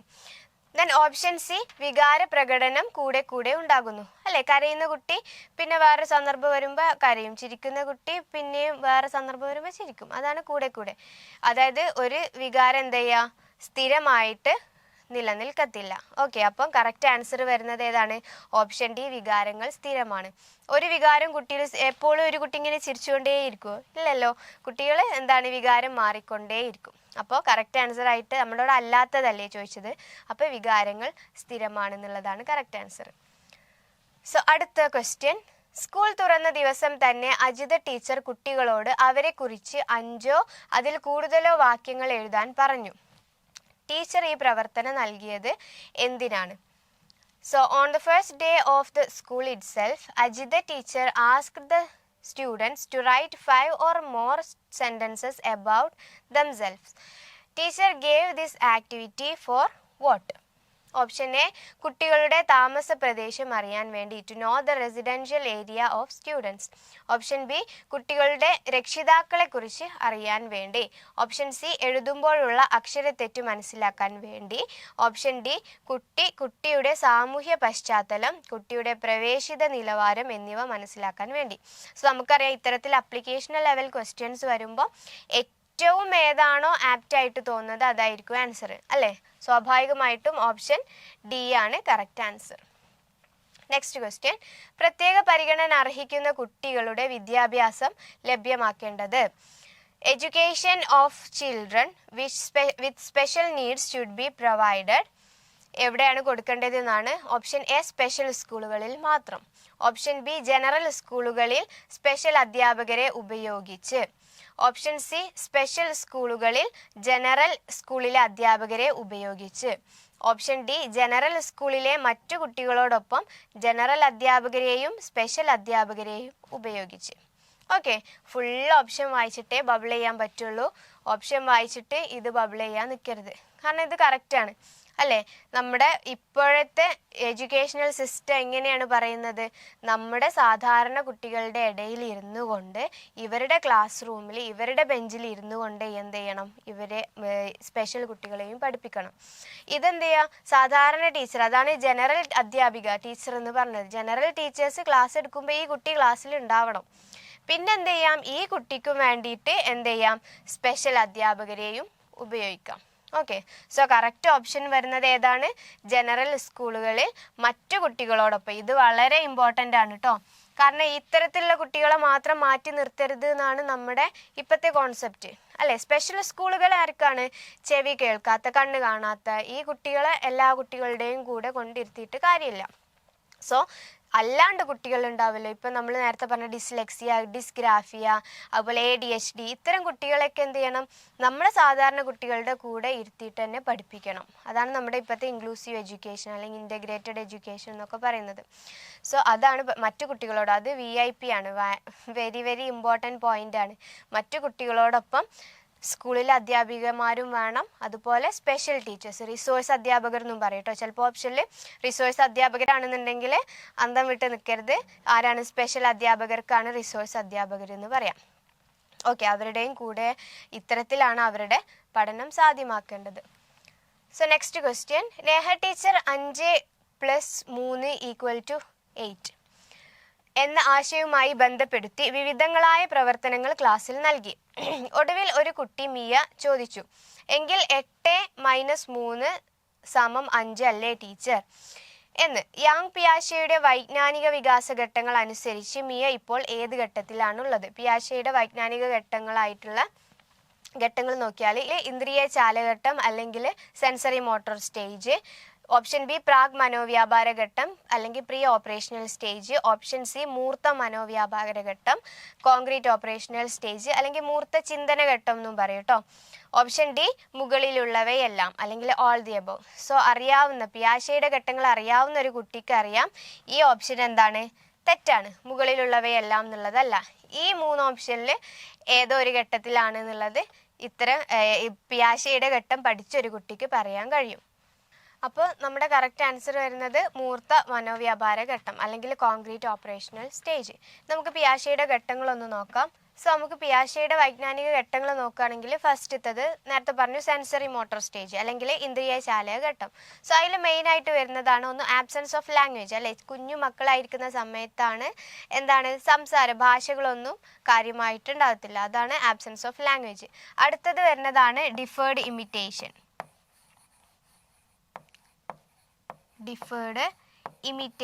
ഇമിറ്റേഷൻ ചെയ്യാന്ന് പറഞ്ഞിട്ടുണ്ടെങ്കിൽ എന്താണ്? നമ്മൾ ഒരാളെ അനുകരിക്കുന്നതിനല്ലേ പറയാ. അതായത് അമ്മ അലക്കാൻ പോകുന്നതൊക്കെ എന്തുണ്ടാവും? കുട്ടി നോക്കിയിരിക്കുന്നുണ്ടാകും. ഡിഫേർഡ് ഇമിറ്റേഷൻ കേട്ടോ. അമ്മ അലക്കാൻ കൊണ്ടുപോകുന്നതൊക്കെ കുട്ടി ഇങ്ങനെ നോക്കിയിരിക്കുന്നതാവും. അപ്പോൾ കുറച്ച് കഴിയുമ്പോൾ കുട്ടി എന്ത് ചെയ്യും? നിലത്ത് എന്തെങ്കിലും വസ്ത്രം ഉണ്ടെങ്കിൽ കുട്ടി അതെടുത്തിട്ട് അലക്കാൻ പോവുക. ഓക്കെ, അത്തരത്തിൽ കുഞ്ഞു കുഞ്ഞു കളികളൊക്കെ നടക്കുന്ന ആ ഒരു സ്റ്റേജാണ് അടുത്തത്. പിന്നെ വരുന്നതാണ് absence of object permanence. Okay, absence of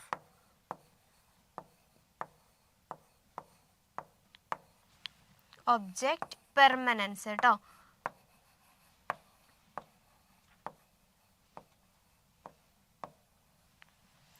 absence of object permanence ഒന്നുമില്ല. നമ്മൾ ചെറിയ മക്കളെ കളിപ്പിക്കുമല്ലോ. ഇപ്പോൾ ഒരു സാധനം എടുത്തിട്ട് ഇങ്ങോട്ടേക്ക് ഒളിപ്പിച്ച് വെച്ചിട്ട് അത് കാക്കിച്ച് കൊണ്ടുപോയി എന്ന് പറഞ്ഞാൽ കുട്ടി അത് പോയി എന്ന് വിചാരിക്കുന്ന ആ ഒരു കോൺസെപ്റ്റ്. അപ്പോൾ അതാണ് ഈ ഫസ്റ്റ് സെൻസറി മോട്ടോർ സ്റ്റേജിൽ വരുന്ന 3 കാര്യങ്ങൾ. സോ അടുത്ത വരുന്നതാണ് പ്രീ ഓപ്പറേഷണൽ സ്റ്റേജ്. അപ്പോൾ പ്രീ ഓപ്പറേഷണൽ സ്റ്റേജ് നമ്മൾ 2ആയിട്ട് തിരിച്ചിട്ടുണ്ട്. അതിൽ ഒന്ന് വരുന്നതാണ് പ്രീ കൺസെപ്ഷണൽ സ്റ്റേജ്. അത് 2 to 4 വയസ്സ് വരെയാണ്. അതിൽ വരുന്ന സിംബോളിസം, ഈഗോസെൻട്രിസം. സിംബോളിസം എന്ന് പറഞ്ഞാൽ ഓരോ കാര്യങ്ങളെ സിമ്പിളായിട്ട് ഉപയോഗിക്കുക. അപ്പോൾ ഇഷ്ടിക കഷ്ണം എടുത്തിട്ട് ഫോണായിട്ട് ഉപയോഗിക്കുക, അങ്ങനെ ഉണ്ടാവുമല്ലോ, അതാണ് സിംബോളിസം. ഈഗോ സെൻട്രിസം എന്ന് പറഞ്ഞിട്ടുണ്ടെങ്കിൽ ഒക്കെ എൻ്റെതാണ് എന്നുള്ളൊരു കോൺസെപ്റ്റ്. വേറെ കുട്ടികൾ ആരെങ്കിലും കളിക്കാൻ വരുമ്പോൾ അവൻ്റെ ടോയ് പോയിട്ട് എടുക്കുക, അങ്ങനത്തെ ഉണ്ടാവുമല്ലോ. ഇത് എൻ്റെതാണെന്ന് പറയുക, ഇത് എൻ്റെ അമ്മയുടെ ആണെന്ന് പറഞ്ഞിട്ട് ബാഗ് എടുത്ത് വെക്കുക, അത്തരത്തിലുള്ളതാണ് ഈഗോ സെൻട്രിസം. ദെൻ അതിൽ പ്രീ ഓപ്പറേഷണൽ സ്റ്റേജിൽ രണ്ടാമത്തെ സ്റ്റേജാണ് ഇൻഡ്യൂട്ടീവ് സ്റ്റേജ്. അത് 4 to 7 ഏജ് വരെയാണ് വരുന്നത്. അതിൽ ലാക്ക് ഓഫ് കൺസർവേഷൻ, കുട്ടിക്ക് കാര്യങ്ങളൊന്നും വ്യക്തമായിട്ട് ഉണ്ടാവത്തില്ല. ലാക്ക് ഓഫ് ഇറിവേഴ്സിബിലിറ്റി, തിരിച്ചു പറയാനായിട്ടൊന്നും കഴിയത്തില്ല. Animism, realism. അനിമിസം റിയലിസം എന്താണ്? അനിമിസം എത്രയോ തവണ ചോദിച്ച് കണ്ടിട്ടുണ്ട് കേട്ടോ. അനിമിസം എന്ന് പറഞ്ഞിട്ടുണ്ടെങ്കിൽ നമ്മൾ പൊതുവെ, അതായത് ഇപ്പം പാവക്കുട്ടിയെയൊക്കെ സ്വന്തം കുട്ടിയായിട്ട് കൊണ്ട് നടക്കുക, അതൊക്കെയാണ് ഈ അനിമിസം സ്റ്റേജിൽ വരുന്നത്. ഓക്കെ, അനിമിസം സ്റ്റേജിൽ വരുന്ന അതൊക്കെയാണ്. റിയലിസം എന്ന് പറഞ്ഞിട്ടുണ്ടെങ്കിൽ ഇപ്പോൾ ഈ സൂപ്പർ ഹീറോസ്, സ്പൈഡർമാൻ, സൂപ്പർമാൻ, ഇവരൊക്കെ എൻ്റെ കൂടെ ജീവിക്കുന്നവരാണ് എന്നുള്ളൊക്കെ ഒരു ചിന്തയുള്ള, അതായത് സ്വപ്നങ്ങളും സങ്കല്പങ്ങളും ഒക്കെ റിയാലിറ്റി ആണെന്ന് വിചാരിക്കുന്ന ഒരു സ്റ്റേജാണ് ഏത്? റിയലിസം. ഓക്കെ, അപ്പോൾ അത് പ്രീ ഓപ്പറേഷണൽ സ്റ്റേജിൽ വരുന്നതാണ് പ്രീ കൺസെപ്ഷണൽ സ്റ്റേജും ഇൻഡ്യൂട്ടീവ് സ്റ്റേജും. അതിൽ വരുന്നതാണ് സിംബോളിസം, ഈഗോ സെൻട്രിസം. അതുപോലെ ഇൻഡ്യൂട്ടീവ് സ്റ്റേജിൽ വരുന്നതാണ് lack of conservation, lack of irreversibility. അപ്പോൾ നമ്മുടെ നേരത്തെ ക്വസ്റ്റ്യൻ ഉണ്ടായിരുന്നല്ലോ, അതായത് 2+3 ക്വസ്റ്റ്യൻ എന്തായിരുന്നു? 2+3 = 5. ക്വസ്റ്റ്യനിൽ വേറെയാണ് കേട്ടോ. അതായത് 2 കൂട്ടണം 3 എന്നുള്ളത് 5 എന്നറിയുന്ന കുട്ടിക്ക് 5 - 3 = 2 ആണ്. അതായിരുന്നു ക്വസ്റ്റ്യന് അല്ലേ? ഇത്തരം ഒരു കോൺസെപ്റ്റ് കുട്ടിക്ക് ലഭിക്കുന്നത് ഏത് സ്റ്റേജിലായിരുന്നാണ് നമ്മുടെ ക്വസ്റ്റ്യന്. അപ്പം ഇതെന്താണ്? ലാക്ക് ഓഫ് ഇറിവേഴ്സിബിലിറ്റി ആണ്. കുട്ടിക്ക് തിരിച്ച് പറയാനുള്ള കഴിവ് ഏതിലില്ല? പ്രീ ഓപ്പറേഷണൽ സ്റ്റേജിൽ, സെക്കൻഡ് സ്റ്റേജിലില്ല. ഓക്കെ, സോ സ്വാഭാവികമായിട്ടും ഈ കഴിവുകളൊക്കെ കിട്ടുന്ന സ്റ്റേജാണ് കോൺക്രീറ്റ് ഓപ്പറേഷണൽ സ്റ്റേജ്. അതായത് study of classification, seriation ability, വർഗീകരിക്കാനൊക്കെ ഉള്ള കഴിവ് കിട്ടുന്നതാണ് concrete operational stage. Then last formal operational stage. ഒന്നുമില്ല, കുട്ടി നന്നായിട്ട് മെച്യൂർഡായിട്ട് നന്നായിട്ട് സംസാരിക്കാനും പ്രവർത്തിക്കാനും പഠിക്കാനും എല്ലാത്തിനും കഴിയുന്ന നല്ല ഹൈ ഡെവലപ്പായിട്ടുള്ള സ്റ്റേജാണ് ഫോർമൽ ഓപ്പറേഷണൽ സ്റ്റേജ്. അപ്പോൾ ഈ 4 ഘട്ടങ്ങളാണ് നമ്മുടെ പിയാഷെയുടെ സ്റ്റേജിൽ വരുന്നത്. Okay, moving to next question. മിലിക്ക് ഇംഗ്ലീഷ് പരീക്ഷയിൽ വളരെ താഴ്ന്ന ഗ്രേഡാണ് ലഭിച്ചത്. അതിന് അധ്യാപിക അവളെ നിശ്ചിതമായി വിമർശിച്ചു. രക്ഷിതാക്കളും വളരെയധികം വിമർശനങ്ങൾ നടത്തി. അതിനുശേഷം ടെസ്റ്റുകളെയും പരീക്ഷകളെയും അവൾ ഉത്കണ്ഠയോടെയാണ് നേരിട്ടത്. കുട്ടിക്ക് പേടിയായി. പഠനത്തെക്കുറിച്ചുള്ള ഏത് സൈദ്ധാന്തിക സമീപനത്തിന് ഉദാഹരണമാണിത്? So Millie got very low grade in English examination. She was severely criticized by the teacher for this. Her parents also criticized a lot. Thereafter, she attended tests and examinations with anxiety only. This exemplifies which psychological approach to learning? So option A പാവ്ലോയുടെ classical conditioning, option B സ്കിന്നറുടെ operant conditioning, C പഠനത്തെക്കുറിച്ചുള്ള Gestalt സിദ്ധാന്തം, option D പിയാഷെയുടെ വൈജ്ഞാനിക പഠനം. Okay, നമുക്കറിയാം ഇതെല്ലാം എന്നുള്ളത് അറിയാം. പിന്നെ ഇത് മൂന്നിലും ഏതാണ്? ഗസ്റ്റാൾട്ടിൽ ഇത്തരത്തിലുള്ള കാര്യം പറയുന്നുണ്ടോ? ഇല്ല. ഇൻസൈറ്റ് എന്നുള്ള ഭാഗങ്ങളൊക്കെയാണ് ഗസ്റ്റാൾട്ടിൽ പറയുന്നത്. പിന്നെ ഇതിലേതാണെന്നായിരിക്കും സംശയം. സോ സ്വാഭാവികമായിട്ടും പാവ്ലോയുടെ ക്ലാസിക്കൽ കണ്ടീഷനിങ് ആണ്. അതായത് കുട്ടിക്ക് എന്താണ്, എക്സാമും കാര്യങ്ങളൊന്നും ആദ്യം പേടിയില്ലായിരുന്നു. പക്ഷേ മാർക്ക് കുറഞ്ഞ് ഇവരുടെ എല്ലാവരുടെയും ആ ഭാഗത്തു നിന്ന് വിമർശനം ഉണ്ടായതിന് ശേഷം കുട്ടിക്ക് എന്തായി? നമ്മുടെ എക്സാമിനോടും ടെസ്റ്റിനോടൊക്കെ ഭയമായി. അപ്പം നമ്മുടെ പാവ്ലോയുടെ പരീക്ഷണം ആലോചിക്കുക. നമ്മുടെ പട്ടി പാവ്ലോ എന്നാണ് ചുരുക്കി വിളിക്കാറ്. ഞാൻ ഓർമ്മിച്ച് വെക്കാനും വേണ്ടി പറയാണ് കേട്ടോ. അപ്പം പരീക്ഷണം ആലോചിക്കുക. പട്ടിക്ക് എന്തായിരുന്നു? ആദ്യം സാധാ ടൈമിൽ റെഗുലറായിട്ട് ഇങ്ങനെ മീറ്റ് കൊടുത്ത് തുടങ്ങി. അതിനുശേഷം ഒരു ബെല്ല് വെച്ചു. ബെല്ലടിക്കുമ്പോൾ എന്ത് ചെയ്യും? മീറ്റ് കൊടുക്കാൻ തുടങ്ങും അല്ലേ? അപ്പോൾ ഈ ബെല്ലടിക്കുന്ന സമയത്ത് ഓട്ടോമാറ്റിക്കായിട്ട് നമ്മുടെ പട്ടിയിൽ എന്ത് ചെയ്തു? ഉമിനീർ ഉൽപ്പാദിപ്പിക്കാനും വേണ്ടിയിട്ട് തുടങ്ങി. അപ്പം ബെല്ലടി കേട്ടാൽ എന്ത് ചെയ്യും? ഉമിനീർ ഉൽപ്പാദിപ്പിക്കും, എന്ത് ചെയ്യും? ഫുഡ് കൊടുക്കും. ഈ ഒരു പ്രോസസ്സ് തുടങ്ങി. അപ്പം അത് തന്നെയാണ് ഇവിടെ നടത്തിയത്. അതായത് കുട്ടിക്ക് എന്ത് ചെയ്തു?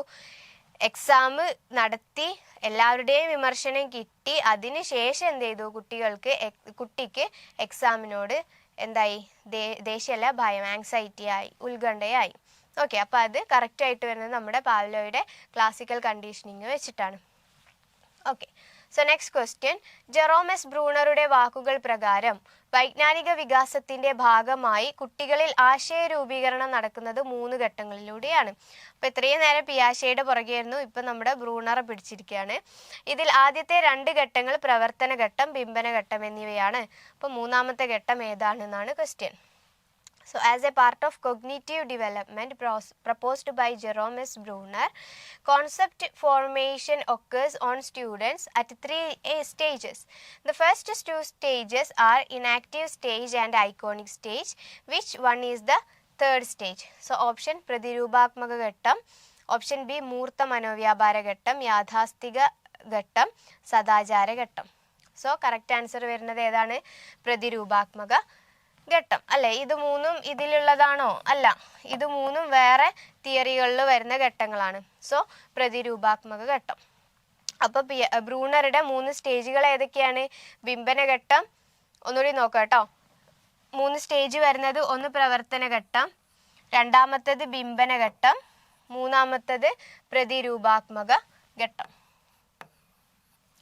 ഓക്കെ, ഈ 3 സ്റ്റേജാണ് നമ്മുടെ ബ്രൂണർ പറഞ്ഞിട്ടുള്ള വൈജ്ഞാനിക വികാസ ഘട്ടങ്ങളുടെ സ്റ്റേജുകൾ. അടുത്ത ക്വസ്റ്റ്യൻ നോക്കാം. നാണം, അഹങ്കാരം എന്നീ അവസ്ഥകൾ രൂപപ്പെടുന്നത് വികാസത്തിന്റെ ഏത് ഘട്ടത്തിലാണ്? The feeling of shame and anchor develops in which stage of development? So options നോക്കുകയാണെങ്കിൽ ഓപ്ഷൻ എ പൂർവ്വ ബാല്യഘട്ടം അല്ലെങ്കിൽ ഇൻഫൻസി, ഓപ്ഷൻ ബി ബാല്യകാലം ചൈൽഡ്ഹുഡ്, ഓപ്ഷൻ സി കൗമാരം, ഓപ്ഷൻ ഡി മുതിർന്നവരുടെ ഘട്ടം. സോ നാണം അഹങ്കാരമൊക്കെ വരുന്നതാണ് ബാല്യകാലത്തിൽ, ചൈൽഡ്ഹുഡിനെ തന്നെ നമ്മൾ 3ആയിട്ട് ഡിവൈഡ് ചെയ്തിട്ടുണ്ട് കേട്ടോ. സോ നമുക്ക് സ്റ്റേജുകൾ നോക്കുകയാണെങ്കിൽ ഒന്ന് പൂർവ്വ ബാല്യഘട്ടം ഇൻഫൻസി, നമ്മൾ പറഞ്ഞു 0 to 3 ഏജ് വരെയാണ് വരുന്നത്. പിന്നെ ചൈൽഡ്ഹുഡ് അല്ലെങ്കിൽ ബാല്യകാലം എന്ന് പറഞ്ഞിട്ടുണ്ടെങ്കിൽ 3ആക്കിയിട്ട് തിരിക്കാം. അതായത് ഏർലി ചൈൽഡ്ഹുഡ് ഉണ്ട്, മിഡിൽ ചൈൽഡ്ഹുഡ് ഉണ്ട്, ലേറ്റർ ചൈൽഡ്ഹുഡ് ഉണ്ട്. ലേറ്റർ ചൈൽഡ്ഹുഡ് കഴിഞ്ഞാൽ നമ്മൾ പിന്നെ നേരെ അഡോളസൻസ് ഏജിലോട്ട് കടന്നു, കൗമാരപ്രായത്തിലോട്ട് കടന്നു. സോ ലാസ്റ്റ് മുതിർന്നവരുടെ ഘട്ടം, അതായത് അഡൾട്ട്ഹുഡ്, നമ്മൾ നന്നായിട്ട് മെച്യൂർഡ് ആയിട്ടുള്ള ആ ഒരു സ്റ്റേജ്. അപ്പോൾ ഇതാണ് നമ്മുടെ വികാസ ഘട്ടങ്ങളിൽ വരുന്നത് കേട്ടോ. സോ നെക്സ്റ്റ് ക്വസ്റ്റ്യൻ, അടുത്തത്, നാം യാഥാർത്ഥ്യത്തിൽ ഭാഷ പഠിക്കുകയല്ല, ഭാഷാ വ്യാകരണം മനസ്സിൽ വളരുകയാണ്, അതാണ് സർവലൗകിക ഭാഷാ വ്യാകരണം.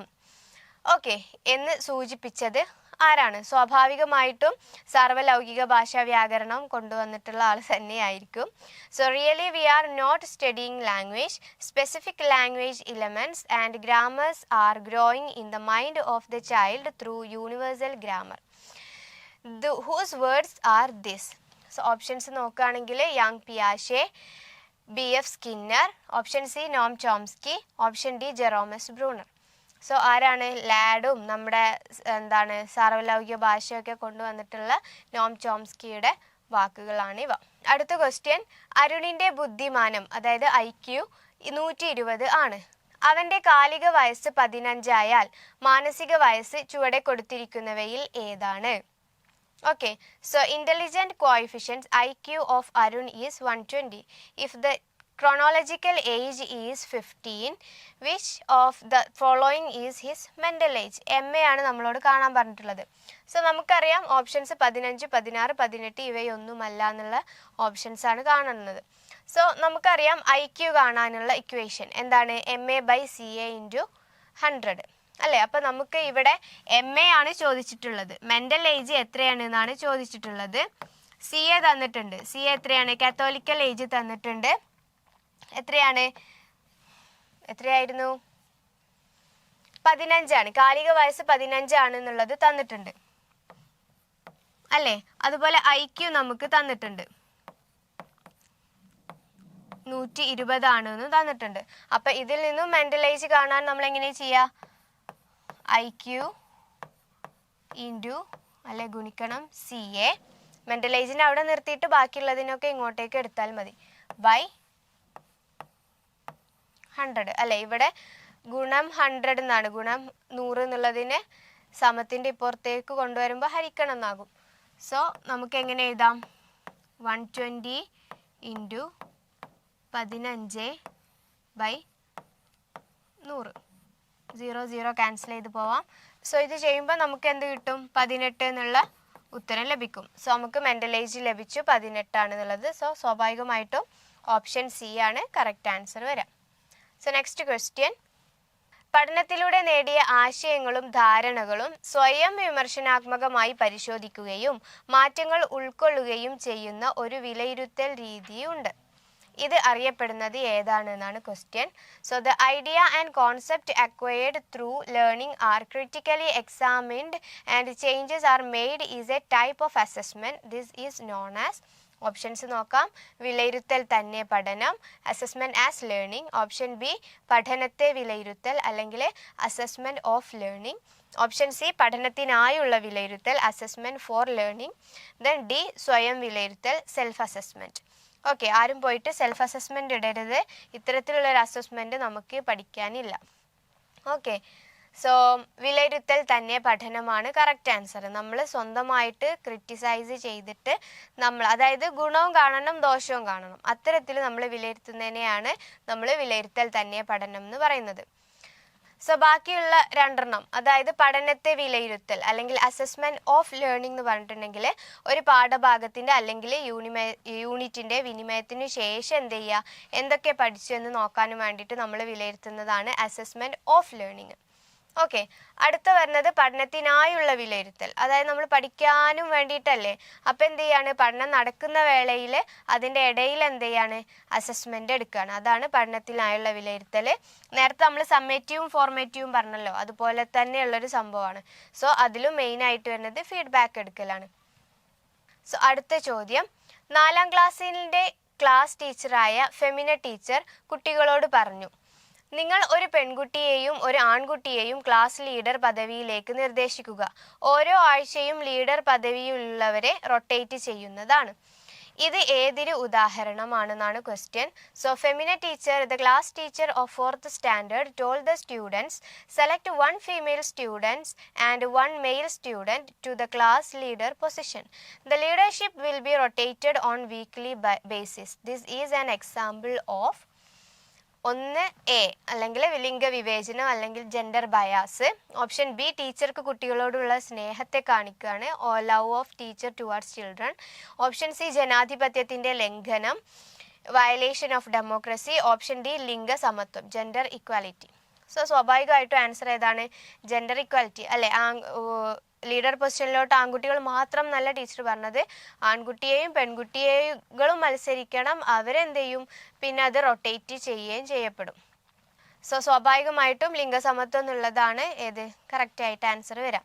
സോ ഇത്രയും ക്വസ്റ്റ്യൻസ് ആണ്, അതായത് 30 ക്വസ്റ്റ്യൻസ് നമ്മൾ കവർ ചെയ്തു കാറ്ററ്റ് കാറ്റഗറി 1ൻ്റെ ഭാഗത്ത് നിന്നും ഈ കഴിഞ്ഞ എക്സാമിന് ചോദിച്ചിട്ടുള്ളത്.